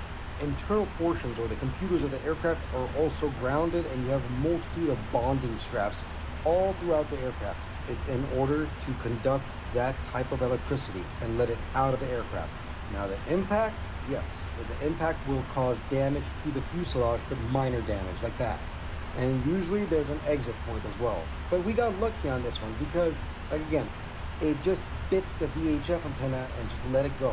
It was the entrance point and the exit point. Lightning and electricity is very unpredictable. It does very weird things, especially through the atmosphere when the aircraft is flying. I have seen lightning bounce off of aircraft about 10 to 20 times, pop rivets left and right, and I've seen it do nothing at all. You walk up to an airplane reported with a lightning strike, you might just see a static wave blown out, and that's the only thing it did. The fuselage will accepted the electricity or the strike and released it through a static wave.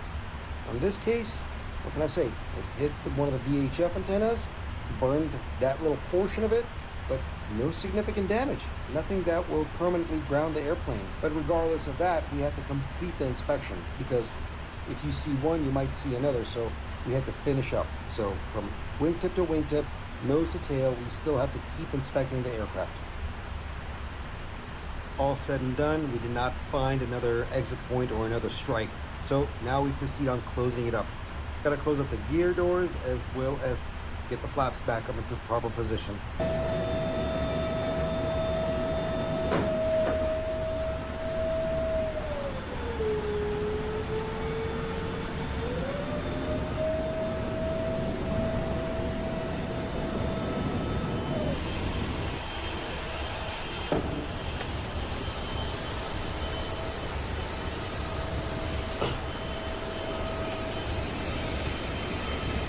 But what about the damage, Stig? No, don't worry, I'm not going to leave you hanging. Yes, the damage was still there, but we have engineering for that. I contacted engineering, explained the situation, sent them all the videos and all the photos that I took, and engineering was able to produce an EO for me, an engineering order. Engineering order is a very specific type of document. When I mean specific, it's very specific to that particular aircraft. Engineering will go into the manufacturer's tech data, like deep into the tech data, and look at the limitations and any kind of repairs that can be done, permanent or temporary. Mind you, this is after all the inspection has been completed, all the operational checks have been done, making sure the system is still functioning normally, which it was.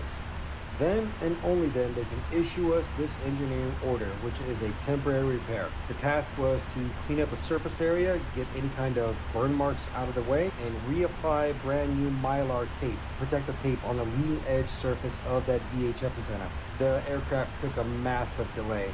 I mean, I'm sorry, that's just the way it is. But at the end of the day, the aircraft went out safe, it went out airworthy, and with no malfunctions. Quite a big ordeal when it comes to a lightning strike, and now you saw the process. Check this out. I'm going to show you how I afforded this car. Okay, you ready? All right, $118 for car insurance. That's how much I was paying, okay? I picked up the car a few months ago, and watch this, ready? $97 premium, $20 were my fees, $118. Now, I covered up my private information, guys. $39, $118. Check this out, ready? $500 for comprehensive, $500 for collision, $500 for comprehensive, $500 for collision, okay? The same make and model, Hyundai Ioniq, okay?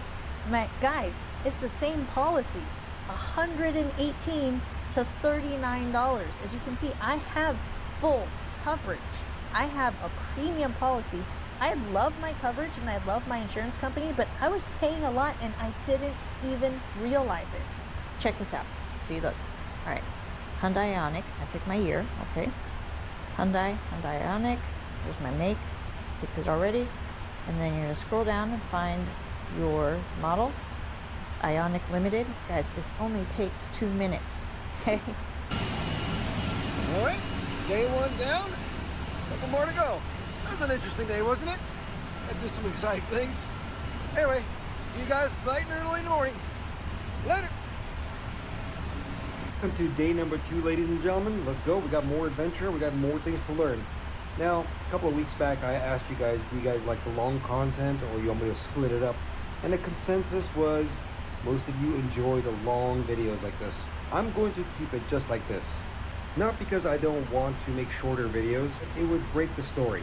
Why do you think I call them adventures? Because that's what it is. It's an adventure. The cool part is you can pause, stop, and watch later on. The episodes are called Steak Shifts. You guys can take shifts watching them. You don't have to consume all of this all at once. It's a lot to digest, and I understand. Take your time, watch at your own leisure. Well, we thought we were going to do the ETOPS check out there at International because this one was supposed to go out to Haneda, but turns out they had to take it off the gate and bring it over here to the hangar for a little bit, and then they're going to take it right back to the gate, but to gate 41. Anyway, long story short, we figured we'd get a little bit of head start over here and come out here and do a little bit of work.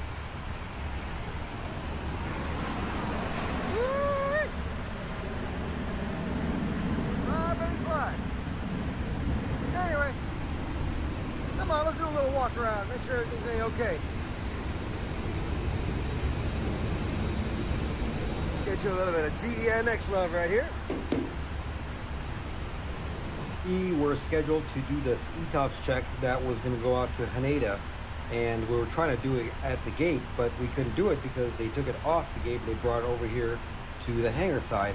But as I was doing my walk around and trying to get ahead of the game or trying to get ahead of the schedule, guess what?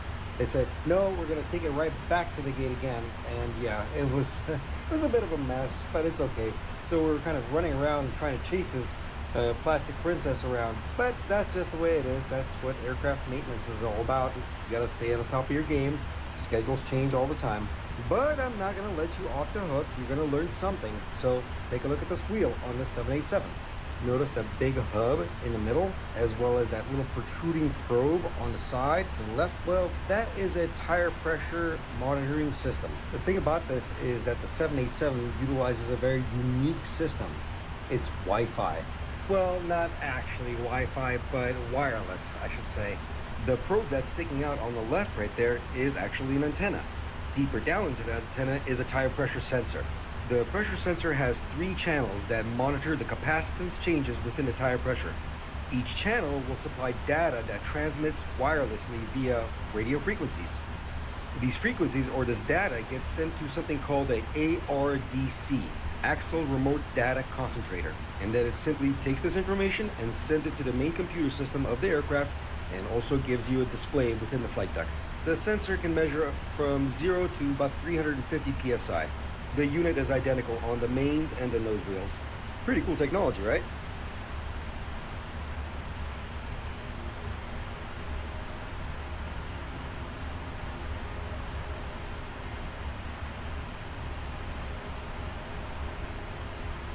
The brake pin wear indicator on the 787 is kind of interesting because when it's wearing down, it gets to a point where it kind of hides. There's electrical lines that are going across right there, and it sometimes hides behind them. So sometimes you got to put your finger on it to actually see if it's within limits or not. It's within limits on this one. You can also get the life of the brake within the aircraft, the flight deck. There's a display. If you want to be on camera, you want to be behind the camera, you want to do radio, podcast, whatever it is, this is a program in full. We're going to prepare you for what this industry is, and you're going to hear it from people who've been in the field, in the newsroom, in the control room for the last 20 years.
Chasing this airplane from international to our hangar and now back to domestic.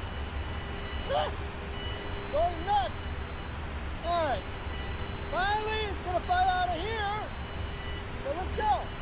Take the cargoes, finish up the outside, and go inside.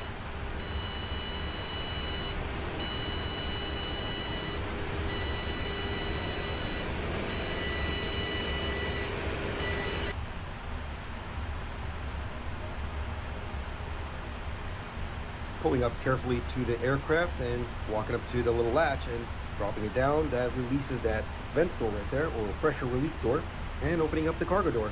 As I'm opening the door, I'm also inspecting at the same time, taking a look at the door seals, making sure they're not deteriorated, observing the hinge where the door swings open, and various other components within the cargo pit.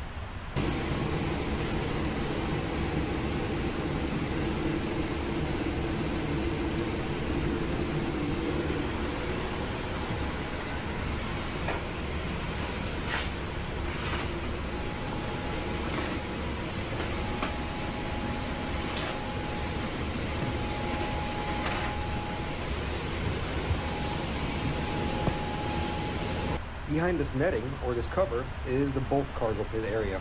We inspect this as well. One interesting thing about the 787, the bulk cargo pit door is actually on the left.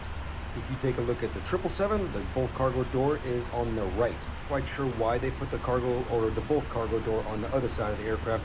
Maybe by design or because of the fuselage, because it's composite. Your guess is as good as mine.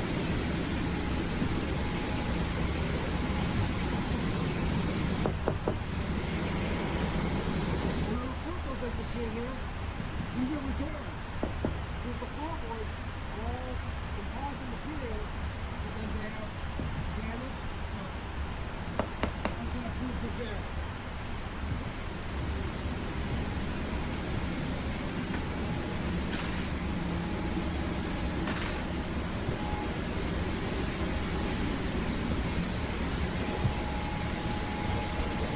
Somebody asked, why is there so much tape on the walls and the ceiling of the cargo pits? Well, that's very special tape. Well, cargo pit tape.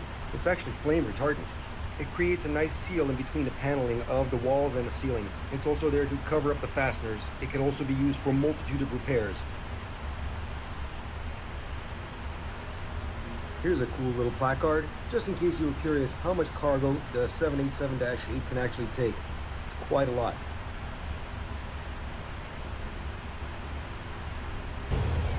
And here we go. Plastic Princess. There you go. Take a screenshot. Ain't she pretty? Honestly, this airplane's good to go. Pretty much finishing up over here. Double checking the parameters, but she's a healthy bird. She's ready to fly. Yeah, I'm happy with it. Oh, and somebody was asking, how do you jettison fuel on these wide bodies, the 777s or the 787s? It's basically almost identical. So I've shown you the jettison pipe on the wing, right? So you go over here, press the arm switch, pull the knob, and then set the fuel to remain, right? And then with whatever fuel they want remaining, then they hit the magic buttons, and then they make a mess. That's how you jettison fuel. It's pretty self-explanatory. It's not that hard. Just don't do it on the ground. It makes a big mess. Nobody wants to clean that up, especially not me. The 787 flight deck is very well designed and everything is very well labeled. Since the aircraft is so automated and very heavily computer driven, they went with a very minimalistic design. There's not much up here that you won't even know. I mean, everything is so well labeled and self-explanatory. Believe it or not, majority of the time, pilots rarely even touch anything up here. Everything is usually set to auto and the airplane does what it's supposed to do. The reasoning for this is to lighten the workload of the pilot. The aircraft will basically take care of itself, while the pilot focuses on, well, flying, I guess.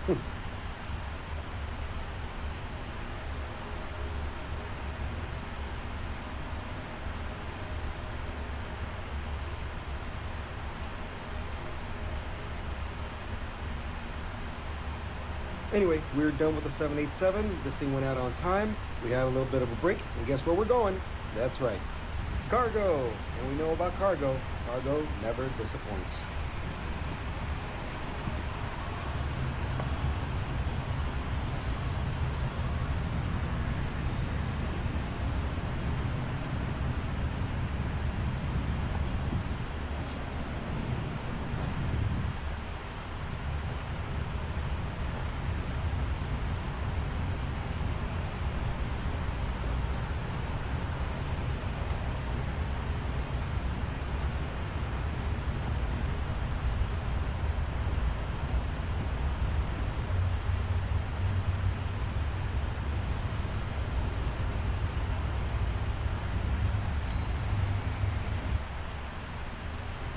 Enter a prompt here. Okay, it can't be that hard. How about generate an image of a cat playing guitar? Is that how it... Right next to that beautiful Porsche, there was this gorgeous Ferrari 812. I really like the design of this thing, but it was in a desperate need of a car wash. Yeah, but it's okay. It's still beautiful.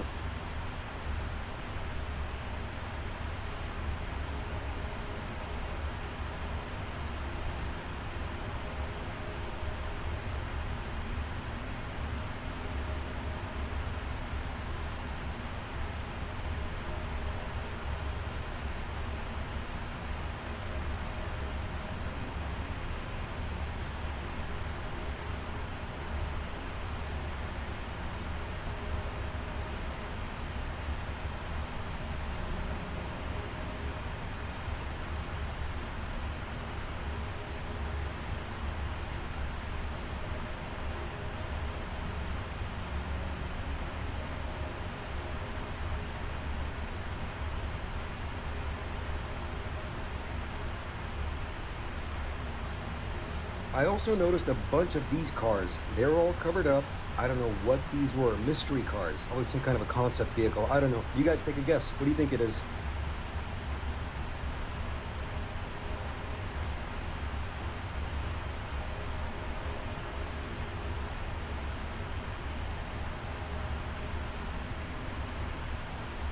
Then there was this Ferrari right here. I'm not quite sure what model this is. Regardless of that, it's still a beautiful vehicle. But as I was going back, I noticed something parked outside of the lot. Check this thing out. It was this fancy modified Lamborghini.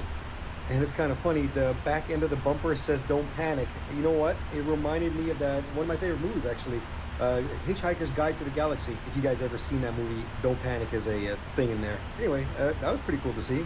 That's an awesome looking Lamborghini. But anyway, time to head back. We got more work to do.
787 done.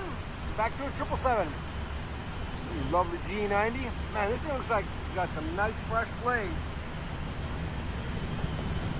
Clean. Beautiful. All right, another E-Tops, that's right. Last one was Haneda, this one's the usual London. Let's go. Do the walk around, as always.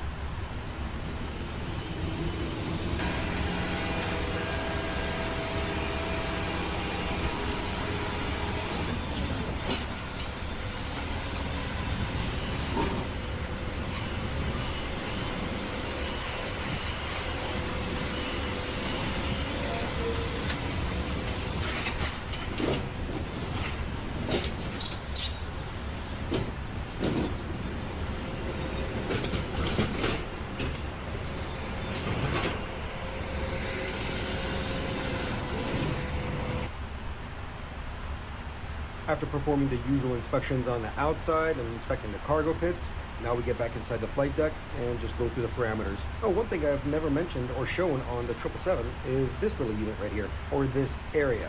If you look closely, you'll see two little probes. These are temperature sensors. The aircraft uses these little sensors to find out or monitor the flight deck zone temperature. They are dual element thermistors. They supply data to the flight deck, or to the pilots I should say, and they can adjust the temperature via the temperature control panel. These sensors are scattered also throughout the rest of the aircraft.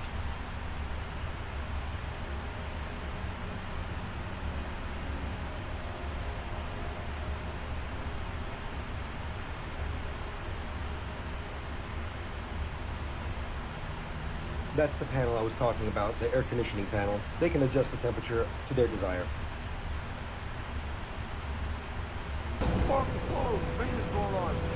Oh man, alright, we gotta change a nav light, or one of them on this 777. There it is, see it? There's two of them in there. Well, we gotta do that. Alrighty, no worries. Okay, first things first, obviously turn off the nav lights, and then we're gonna go pull the breakers. They're down in the belly, in the E&E compartment. Alrighty, let's see now, working with the panel 210, we're working on the right side, so right position light, echo 13. Echo.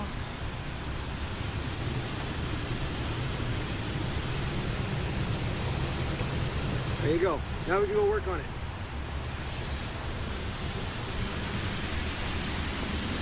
And here we are, back at a wingtip of a 777. So those are the little two bulbs. And that's the panel we gotta take off. 1, 2, 3, 4, 5, 6 screws, easy.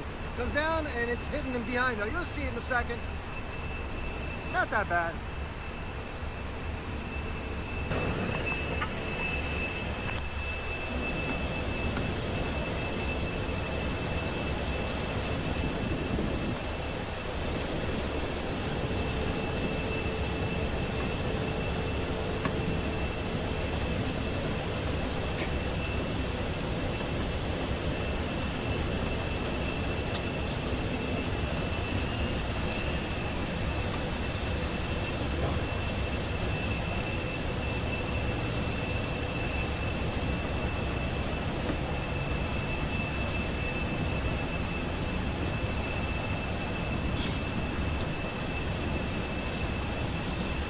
Well, they're supposed to be self-retaining screws, supposed to be, but they do get worn out.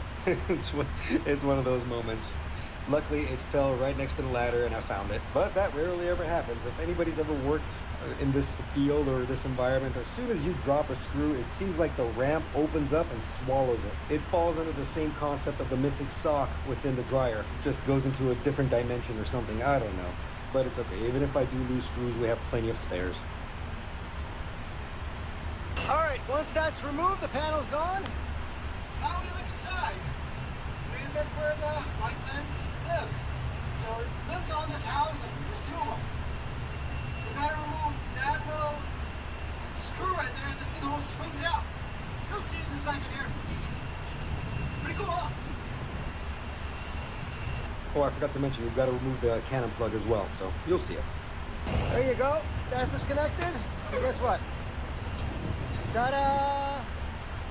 It's right there. Now we just pull this out.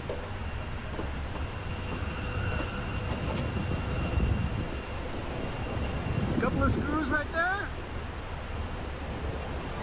One there, one there. The lens comes out, and we put in a new bulb. Easy. Tuck the other panel up inside the cavity so it's not flopping around. And the lens I was talking about is the reflector around the bulb itself. The bulb itself is a halogen bulb.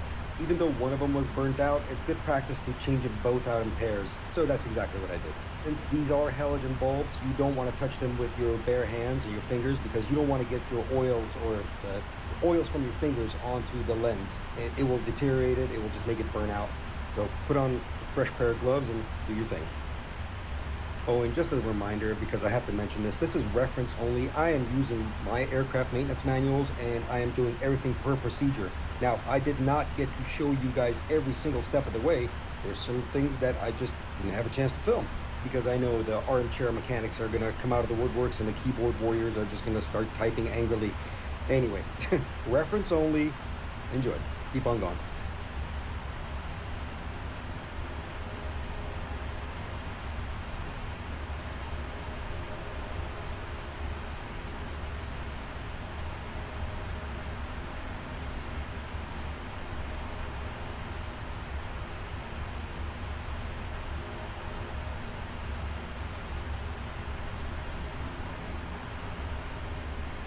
Here's a unique perspective for you.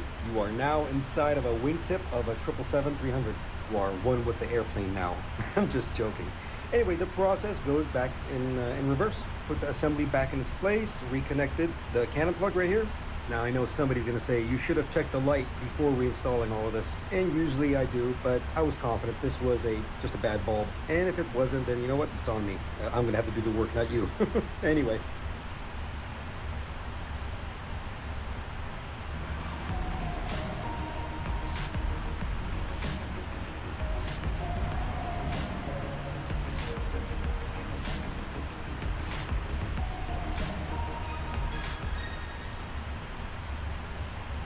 Did you pay the Apple Card like I asked?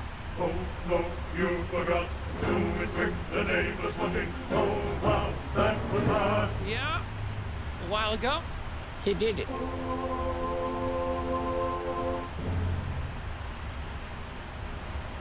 There you go. Panel's back on. Let's see if it works. We'll put the breakers back in. That'll be good. All right. Woo! Getting hot.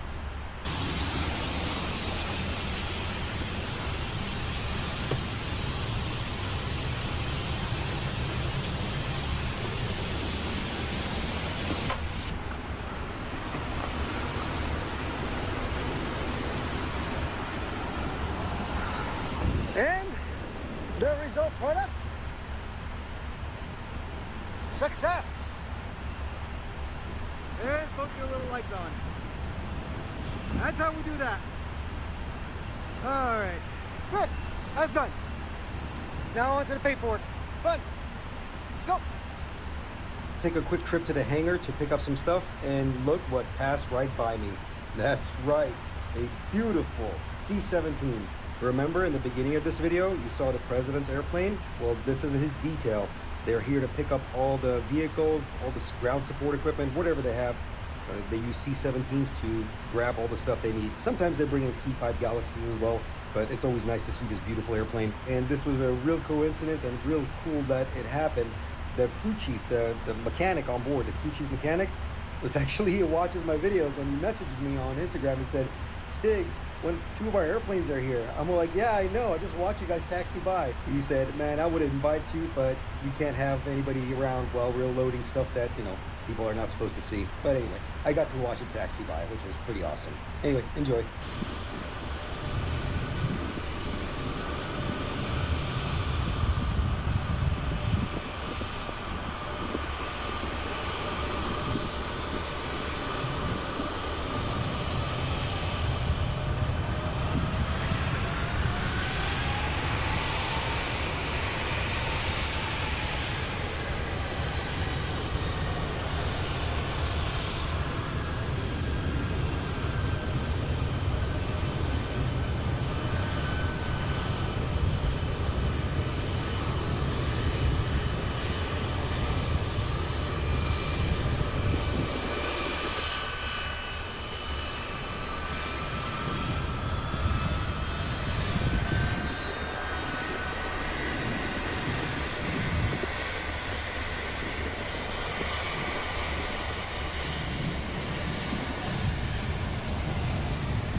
As I was heading back, I had to stop by and admire the queen of the sky herself, the beautiful 747-400.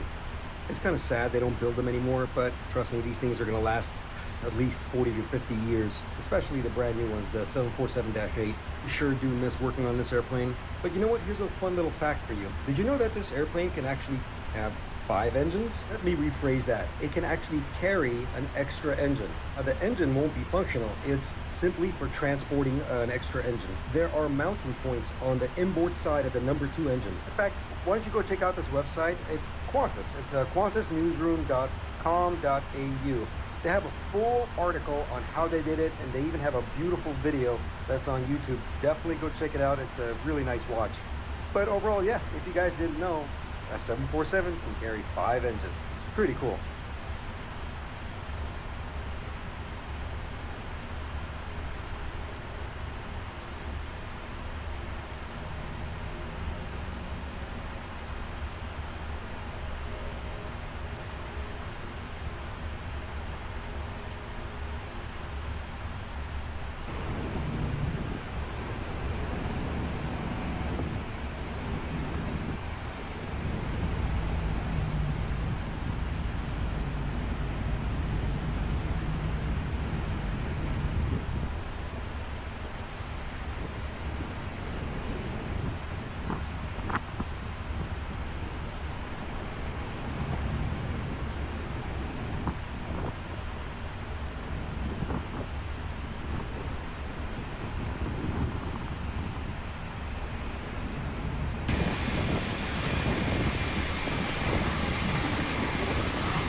This one just came in, as usual. Make sure everything's all right with it.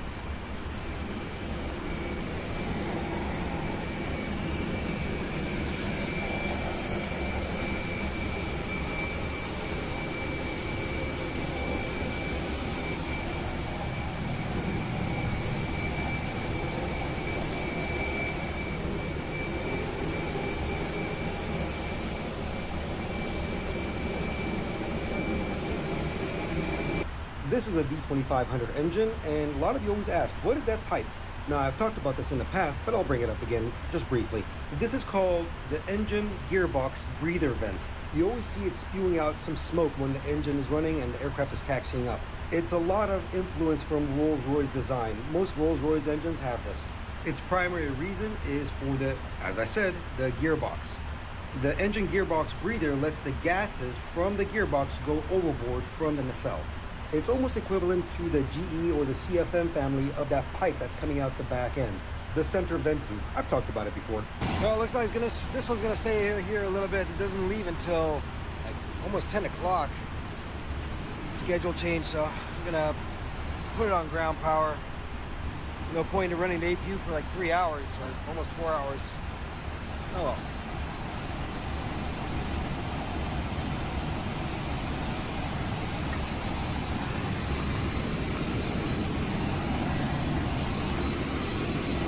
I just hooked that up.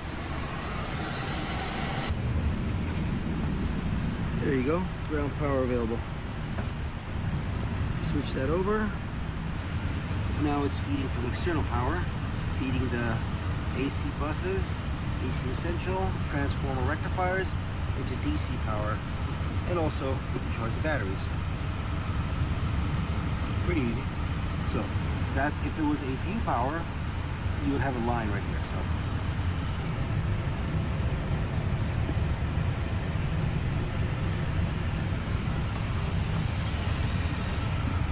This is simply the shutdown sequence of the APU. You can watch it within the parameters.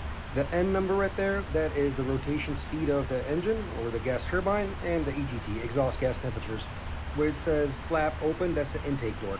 As soon as that door closes, that message will go away. Here at Palm Valley Pediatric Dentistry, we have great orthodontist team, and I've been seeing results. And I decided to do braces on myself. So I actually do full braces right now in my age. So I want you to know that it's never too late to actually straighten your teeth and achieve the result you always wanted to achieve. So give us a call here at Home Valley Pediatric Dentistry and Orthodontics and schedule complimentary consultation, because braces are for all, regardless of your age.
So I completely forgot the other day, one of my coworkers was working a gate, and a pilot on board, apparently he watches the channel and whatnot, and he said, you know Stig?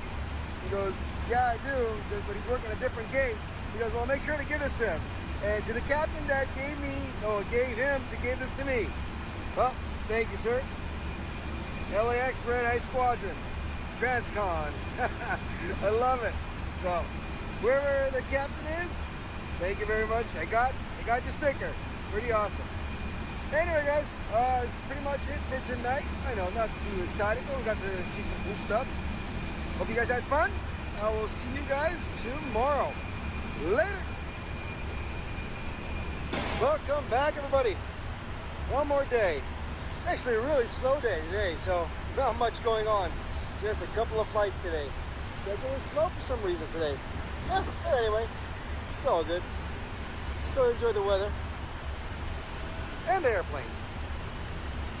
So I saw a comment a couple of days back, and a mechanic was having a discussion with a pilot, and the pilot was saying the CFM 56-7B has missing hardware on its spinner. And the mechanic was trying to explain to him that no, it's not missing hardware, it's supposed to be like that. And this pilot proceeded saying, oh, I've been flying the 737 with this engine that's equipped on it for 20 plus years.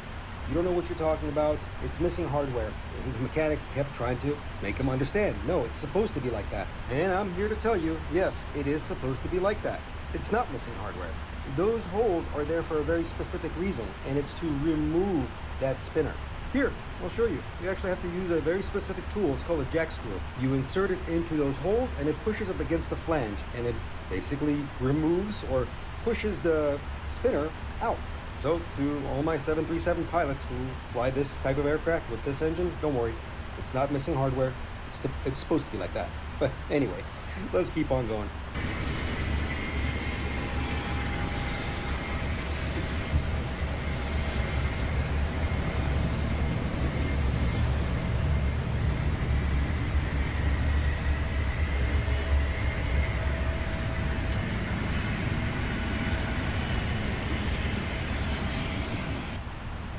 Like I said, a super slow day. I'm still waiting for the airplane. But somebody looks like changed the coffee maker. Have I ever shown you guys what a coffee maker looks like from the back end.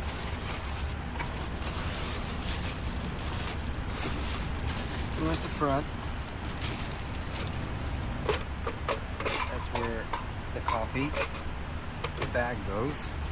Power button, brew, warm. That'll keep the plate warm. And then you can get some hot water from here too. And the back of it, it's got its own water heater right here. Fun little fact for you, the water heater on this little unit actually gets pretty hot. It can pretty much get to boiling point, about 91 degrees Celsius. Matter of fact, it can actually exceed that temperature point, but you don't want this thing getting too hot. So it has a thermal protection point. But my point being is that, you know, the water on aircraft is pretty safe to drink, especially the coffee, especially when it's going through that little water heater. Anyway, but that's what a coffee maker looks like on an airplane. And if you're curious how much this thing costs, close to $6,000. Yeah, that's an expensive cup of coffee right there.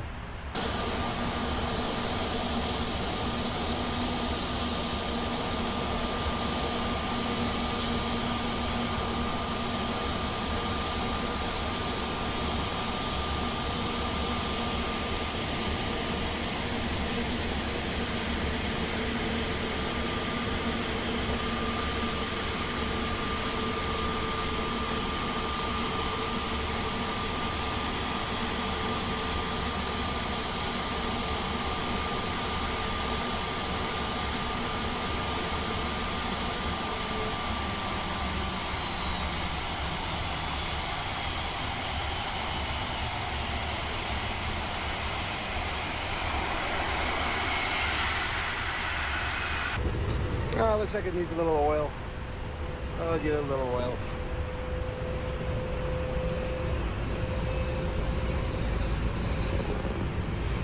These Neos, they don't take that much oil. Usually one, sometimes two. There you go. Easy. Look, not even one.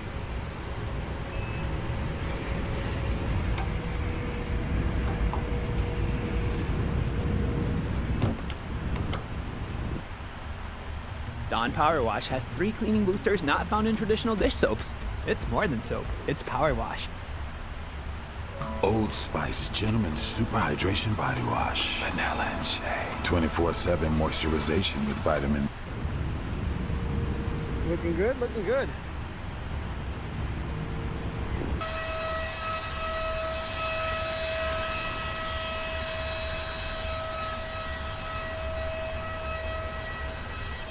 Those brake fans are always loud.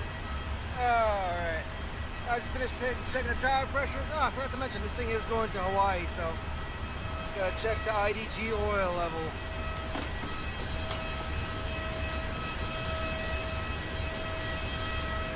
Well, this one's a really quick turn. They a bunch of guys on this one, so outside's done. They're working the inside. Everything's good up here. Yep. Not much to report, guys. Quick and easy. All right, on to the next one. Done with this one? Here comes the next one. Beautiful 777-200. That's rolling in from Miami.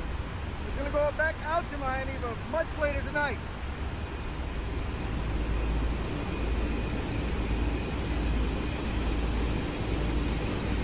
Had a beautiful day.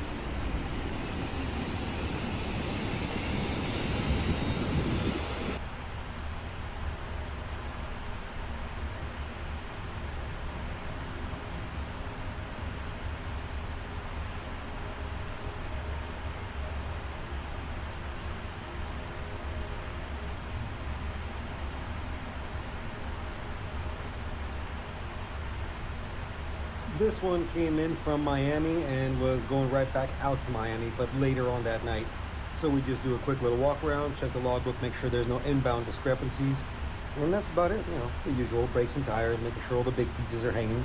Otherwise, I was on standby, just kind of waiting around. So whoever needed any kind of help, I went over and helped out.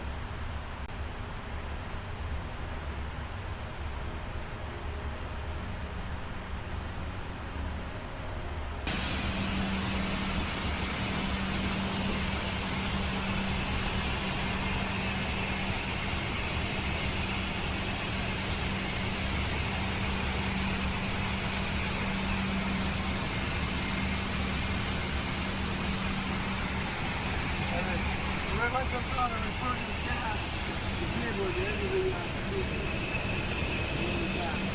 Well, we're back in the 737 in the E&E Bay. Oh, man, oh, man.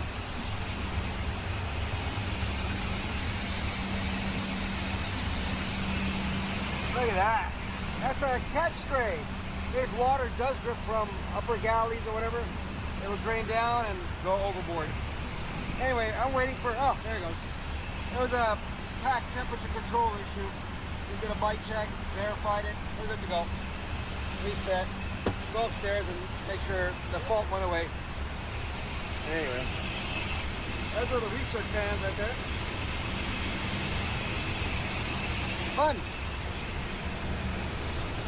Not bad. All right, let's get out of here.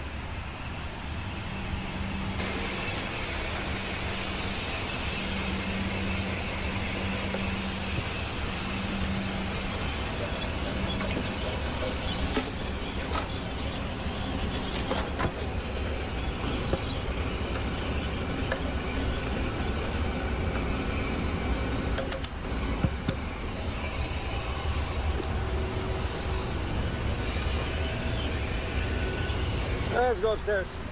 Okay, let's see now. So what was happening is that little light was coming on and put it back into configuration now, but got the packs running. But when they were hitting the recall button, that light would come back on. So I just needed to reset the pack controllers. That's it. Anyway, good airplane, good to go.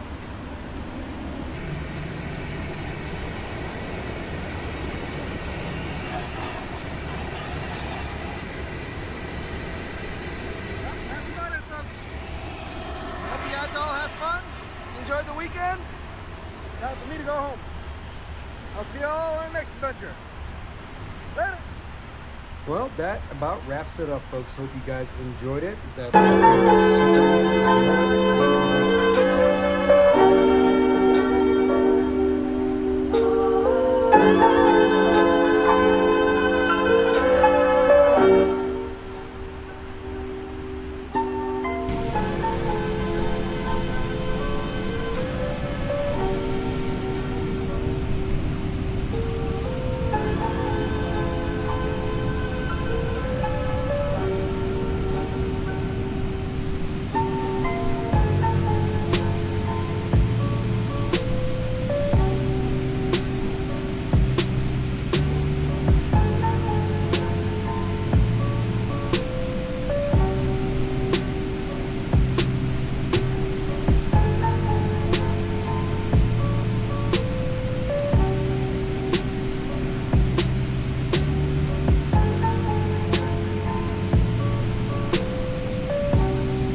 Hello, Cap.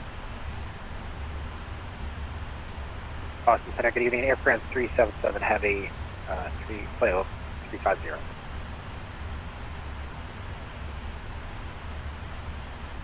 Air France 377 Boston Center. Boston Center, United 140 Heavy, how do you read, Brad? 410. Delta 3555 Boston Center, climb maintain level 400. Flight level 400, Delta 3555 Heavy. United 140 Boston Center, checking in. Yes, sir. United 140 Heavy, flight level 410. United 140 Boston Center, descend and maintain level 190. Descend maintain 190. United 140. JetBlue 1192, start your descent now, maintain 250 now. 250, 1192. Shamrock 111 Tango, contact New York approach 128.12, good night. 111 Tango, Alright, 190. Air Canada 402, descend by the J-Plane 2, arrival, runway 27 to Boston, altimeter 2971. Air Canada 402, descend via the J-Plane 2, arrival, runway 27, altimeter 2971.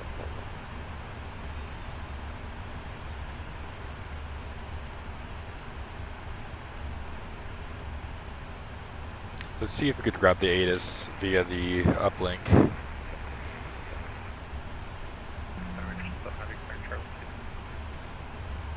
Beaver 15 Tango Romeo Boston Center, Roger, and Fenway 777 Heavy, where are you parking?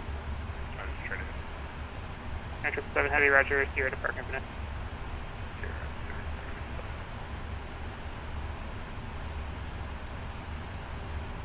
Unless I'm doing it wrong. I don't know if I'm doing it wrong or not, because it didn't work last time.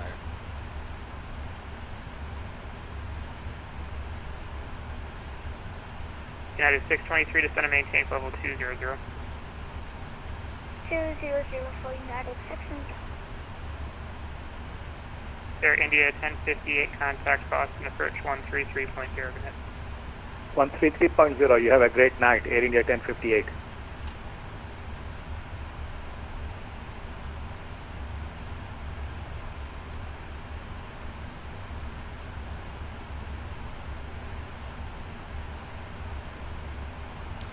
See if we get a review.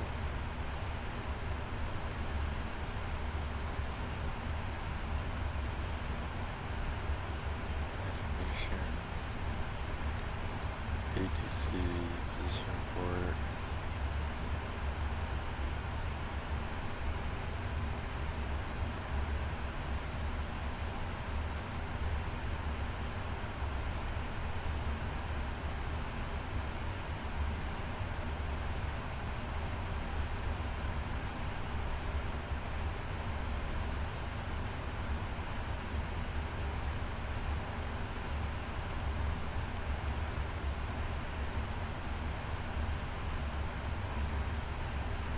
Air Canada 402, radar contact lost. JetBlue 1192, contact New York approach 128. I don't know, maybe it doesn't work. Let's see if we can just pick it up the old-fashioned way. 134.825.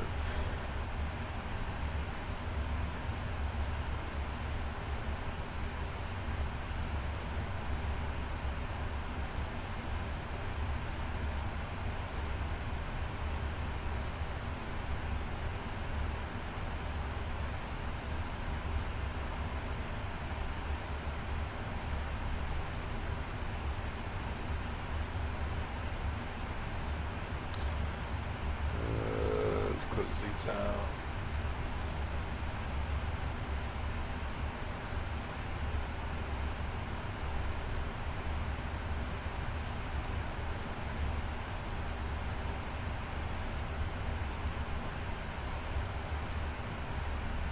One Zulu.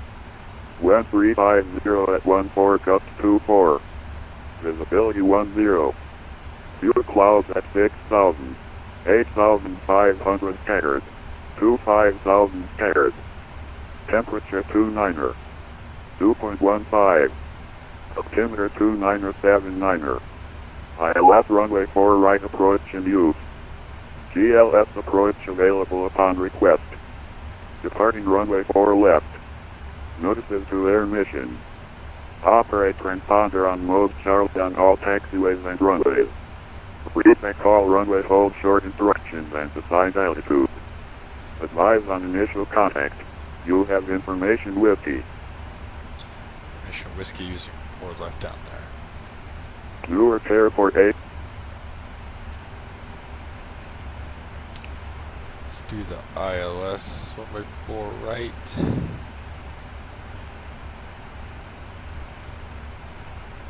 Ooh, race.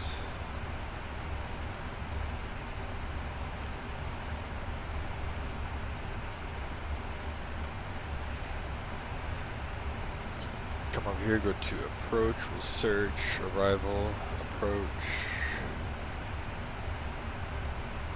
ILS 4 right, we'll pin that, we'll go to approach, 4 right, program it in here, 1087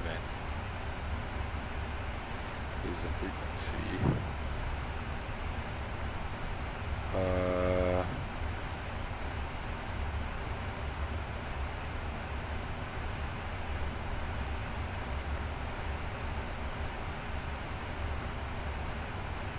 Where do you program it?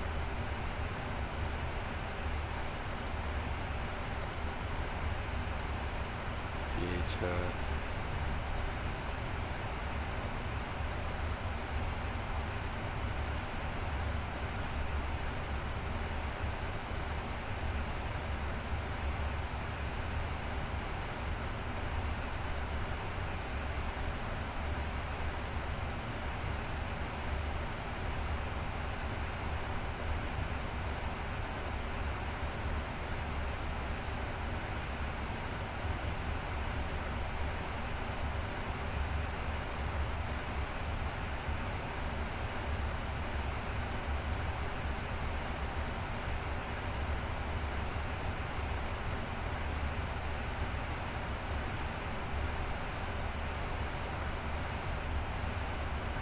United 140, cross crank at and maintain 7,000.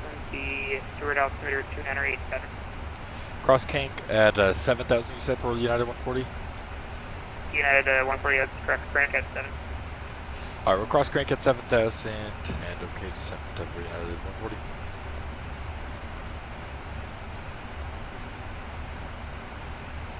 Alright, we'll use the speed brake to kind of help us out here.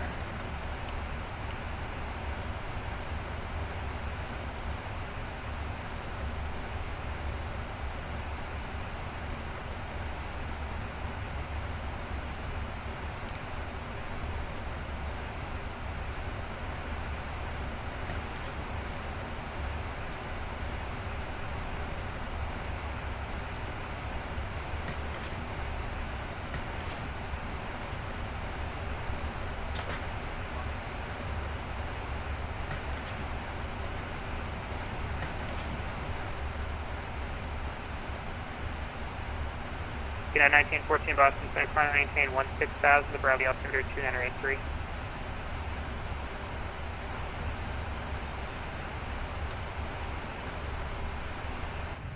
FedEx 805, cross Lolly at maintain level 220. Alright, cross Lolly at 220, FedEx 805. FedEx 805, 200. 200, FedEx 805. Boston Center, American 337, flight level 390. American 337, Boston Center, Russia. American 57, climb to 125. What was it, interphone? American 57, Boston Center, maintain level 200. Southwest 18 at flight level 327, descending flight level 230. American 57, climb maintain level 200. But that was 200, man. Show up to check in slot.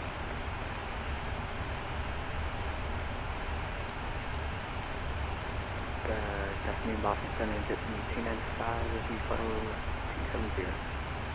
JetBlue 295, Boston Center, Roger. Speedbird 189 for C-Track, Calverton. Southwest 18, Boston Center. Can I possibly get runway 27 at Boston? Nice Secret 189 procedure at Calverton.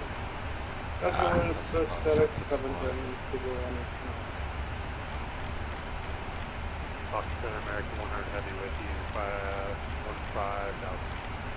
American 100 Boston, and climb and maintain level 370. 370, American 100.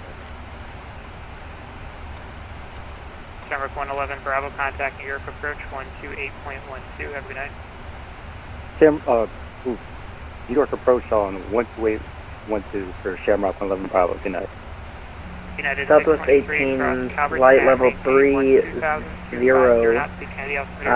Can I possibly request runway 27 at Boston? United 623, cross Calverton at and maintain 12,000, 250 knots, be Kennedy, altimeter 2983.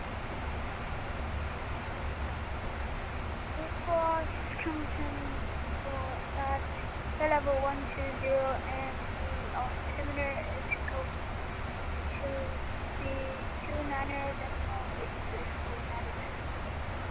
United 623, maintain 280 knots or greater until advised.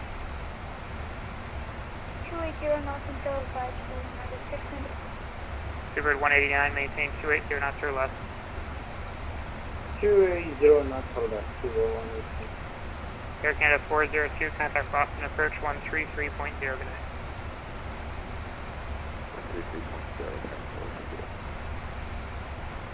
Howdy Boston, up 2416, 12-3 for 14. So for the 2416 Boston Center, climb maintain level 200. Level 200, level 2416. United 140, contact New York approach 125.32. Good day. 12532, have a good one. Southwest 18 Boston Center, just going to maintain level 230. 230 increase, right there, flight 390.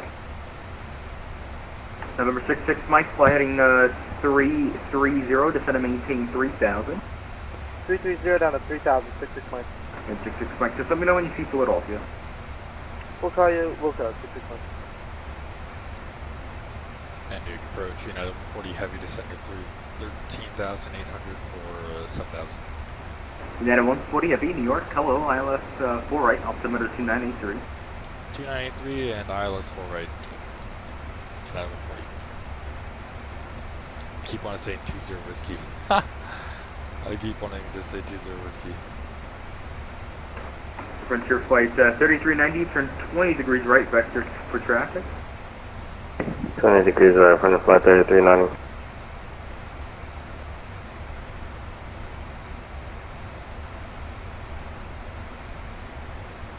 New York 10 American 4521. Could you give us American 8301 flight level? United 5036, radar service terminated, frequency change approved. Frequency change approved for United 5036. Who's asking for what? American 4521. Could you give us American 8301 flight level? 035. Alright, thank you. I just want to make sure we didn't hit them on the way down. They're right next to us. Roger, Blue Shirt 5354, maintain 1000. Maintain 1000, Mr. 5354. Hello, New York. Sky Blue Radio 1 Heavy checking in at 370, direct to Robbinsville. Sky Blue 1 New York, hello. Hello.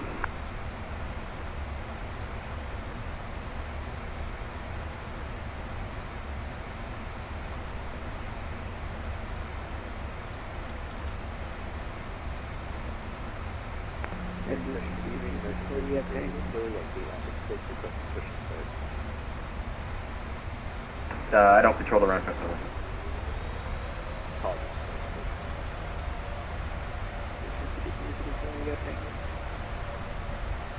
Issue 5354 saying that's just the departure radius. I can't get the arrival radius for whatever reason, but you can expect 27 right.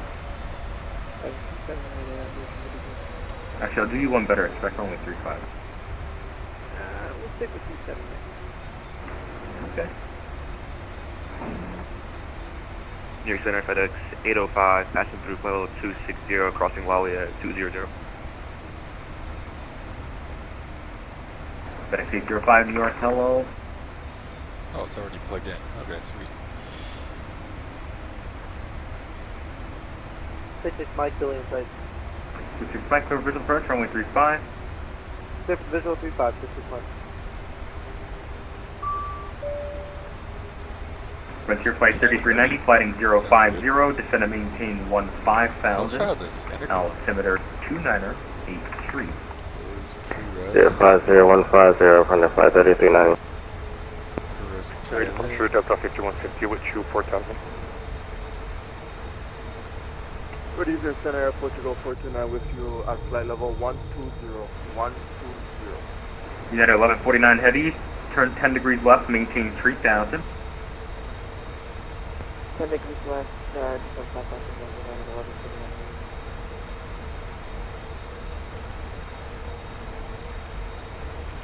American 1926, fly present heading, vector runway 27 right, altimeter 2982. Okay, present heading vector, restriction to 27 right, confirm.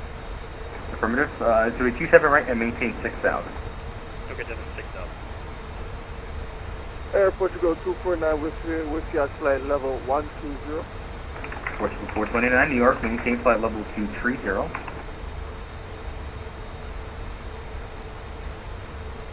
Continue flying, flight level 120, Air Portugal 429. Negative, climb and maintain flight level 230, 23,000. Oh, sorry about that. Climb to flight level 230, Air Portugal 429. Start to the missile. Thank you.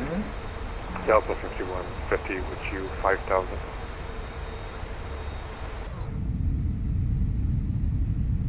United 2914, proceed direct park, maintain 17,000.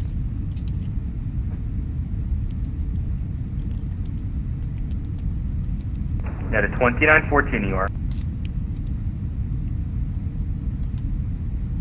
New York Center, go ahead. Yeah, I don't know what you're doing. You're supposed to maintain 3,000 on departure. Delta 5150, New York, direct correctly, maintain 17,000. 17,000, Delta 5150. And proceed direct correctly, please. Direct correctly, Delta 5150. New York Center, good evening. Pilot Club 1496 on the ground at Wilkes Bar, looking to pick up IFR to Halifax. We have the weather. Alright, current time request for standby, please. Frontier Flight 3390, increase rate of descent. Increase 3390. American 1984, maintain flight level 200. Let me go to the United hangar over here.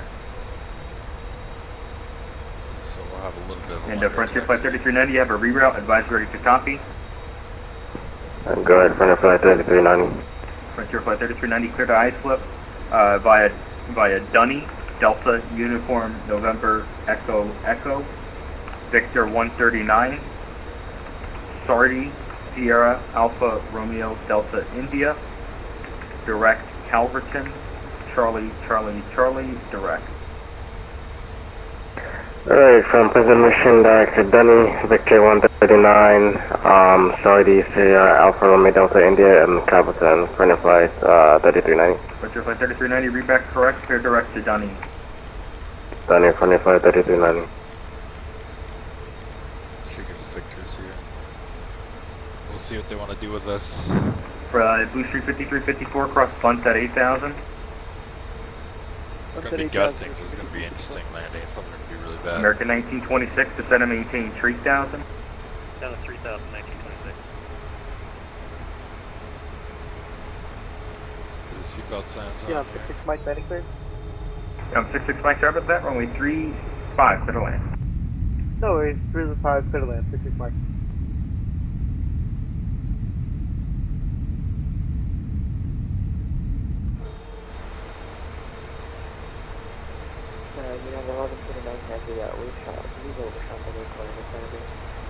Air 1149, heavy, no worries. Turn left 010 to intercept the localize.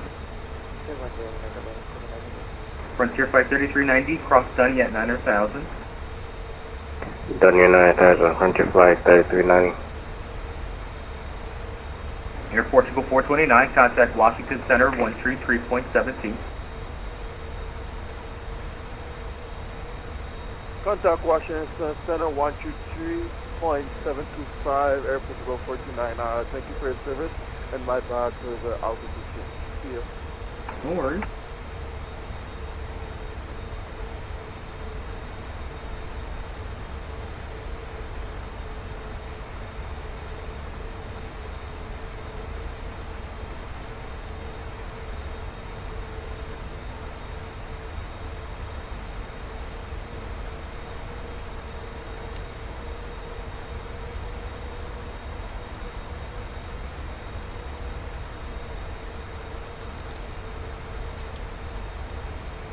American 1984, proceed direct, correction, maintain 300 knots for now. 300 knots, American 1984. American 1984, cross Lendy at flight level 190. Lendy at 190, American 1984.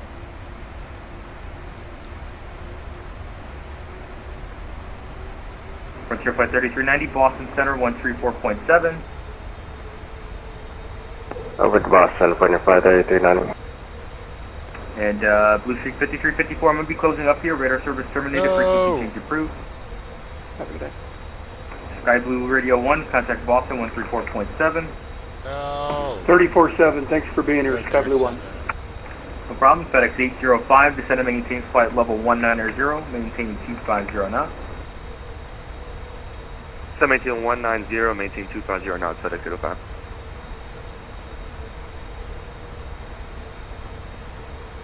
You know, 66 Mike is clear of 35 at Gulf. You know, 66 Mike, taxi to the ramp. Taxi to the ramp, have a good night. 66 Mike, see you. American 1926, turn right heading 180, report Philadelphia in sight. Right turn 180, we have the field, American 1926. American 1926, clear visual approach, runway 27 right, and frequency change approved, good night. American 4521, could we get 10,000 feet? Okay, I just wasn't talking to another aircraft, sir. American 1926, clear visual approach 27 right, and frequency change approved. Okay, cleared visual approach 27 right, and frequency change approved for American 1926 today. Delta 5150, contact Boston Center 134.7. 134.7, Delta 5150. Net 1149 heavy, cleared ILS 4 right. Net 140 heavy, radar service terminated, frequency change approved. Radar service terminated, frequency change approved.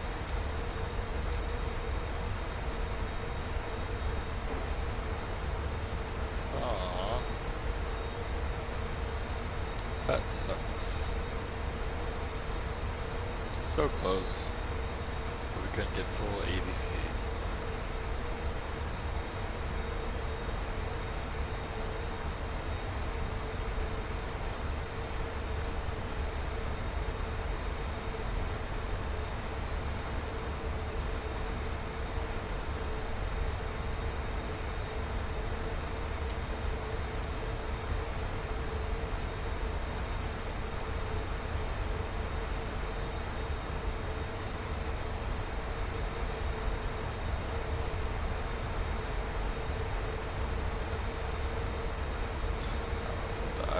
Here. So that altitude is going to be 1700.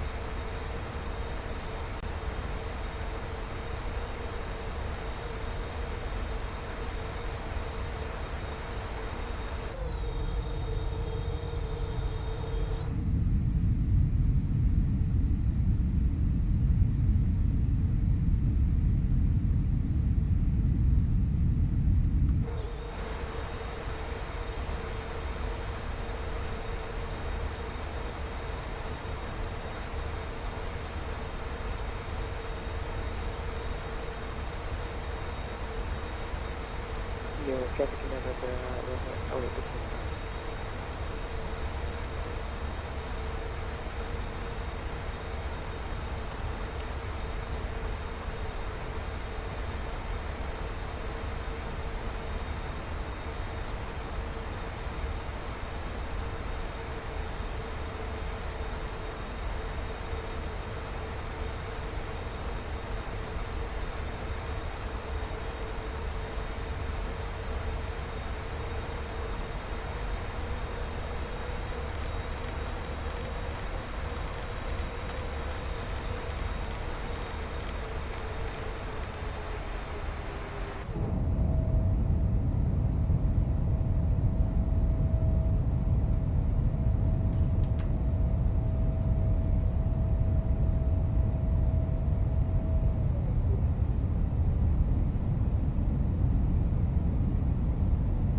2500.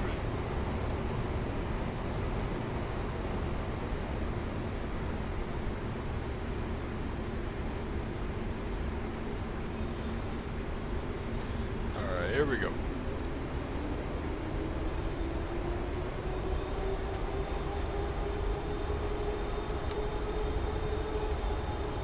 Plus 25.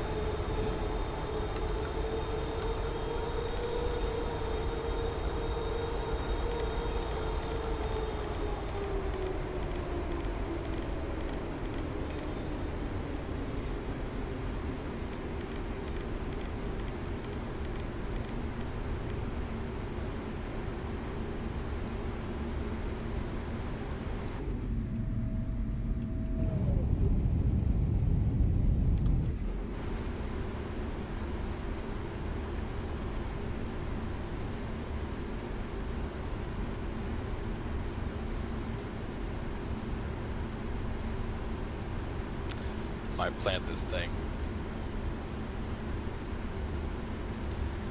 We'll see how this goes. Beautiful New York skyline.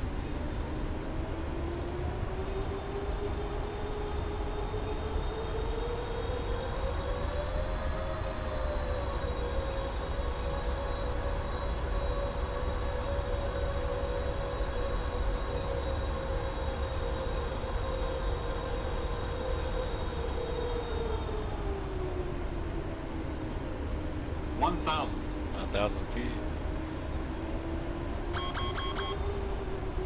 I'll throw disconnect, which is what we want. Oh my god, this yoke is so light. Jesus, why are we stalling? What is happening?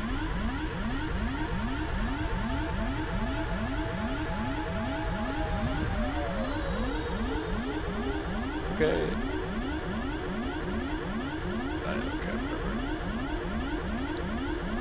On the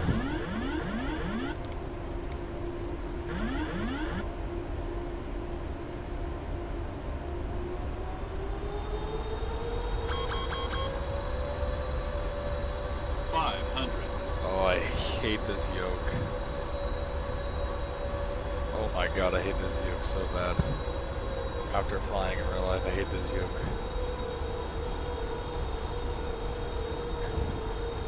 400. Jesus Christ, dude. It's tripping me up so bad that I don't have any. 300. Yeah, this is not good at all. Oh my god. 200. Sync rate. It's tripping me up that I can't feel what the airplane's doing. 100. Glide slope. Jesus, dude. I'm 50. Yeah, dude, this is 30. the worst. Oh my god. I need to land on the sim again. I would go around, obviously. 20. 10. Dude, I need to fly more on the sim apparently, dude.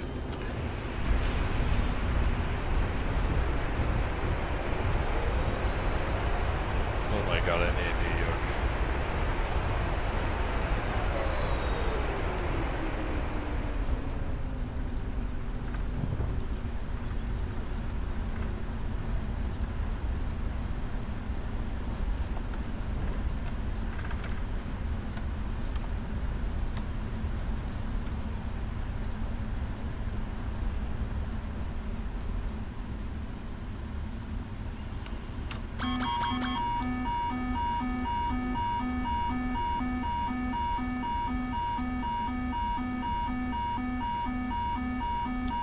Okay.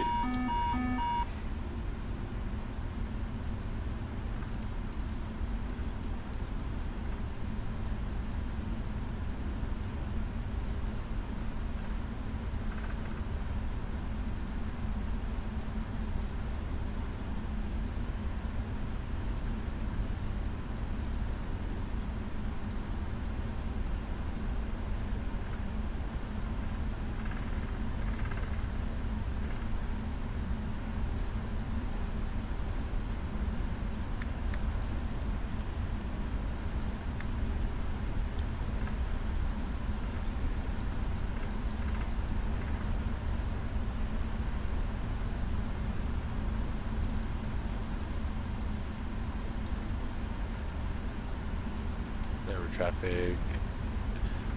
United 410 or 140 heavy crossing runway 29 on Papa.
Let's get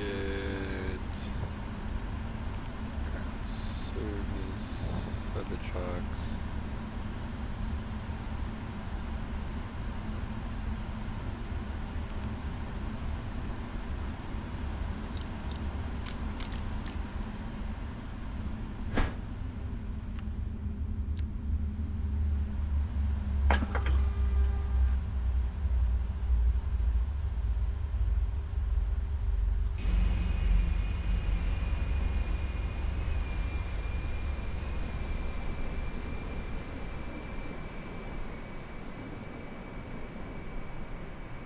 There we go, guys. Our first delivery flight, we delivered it to the hangar. It's going to get some United specific stuff for it, get it ready for service, and we'll take this plane out. Hopefully I can make the flight on Saturday, but we'll see depending on time.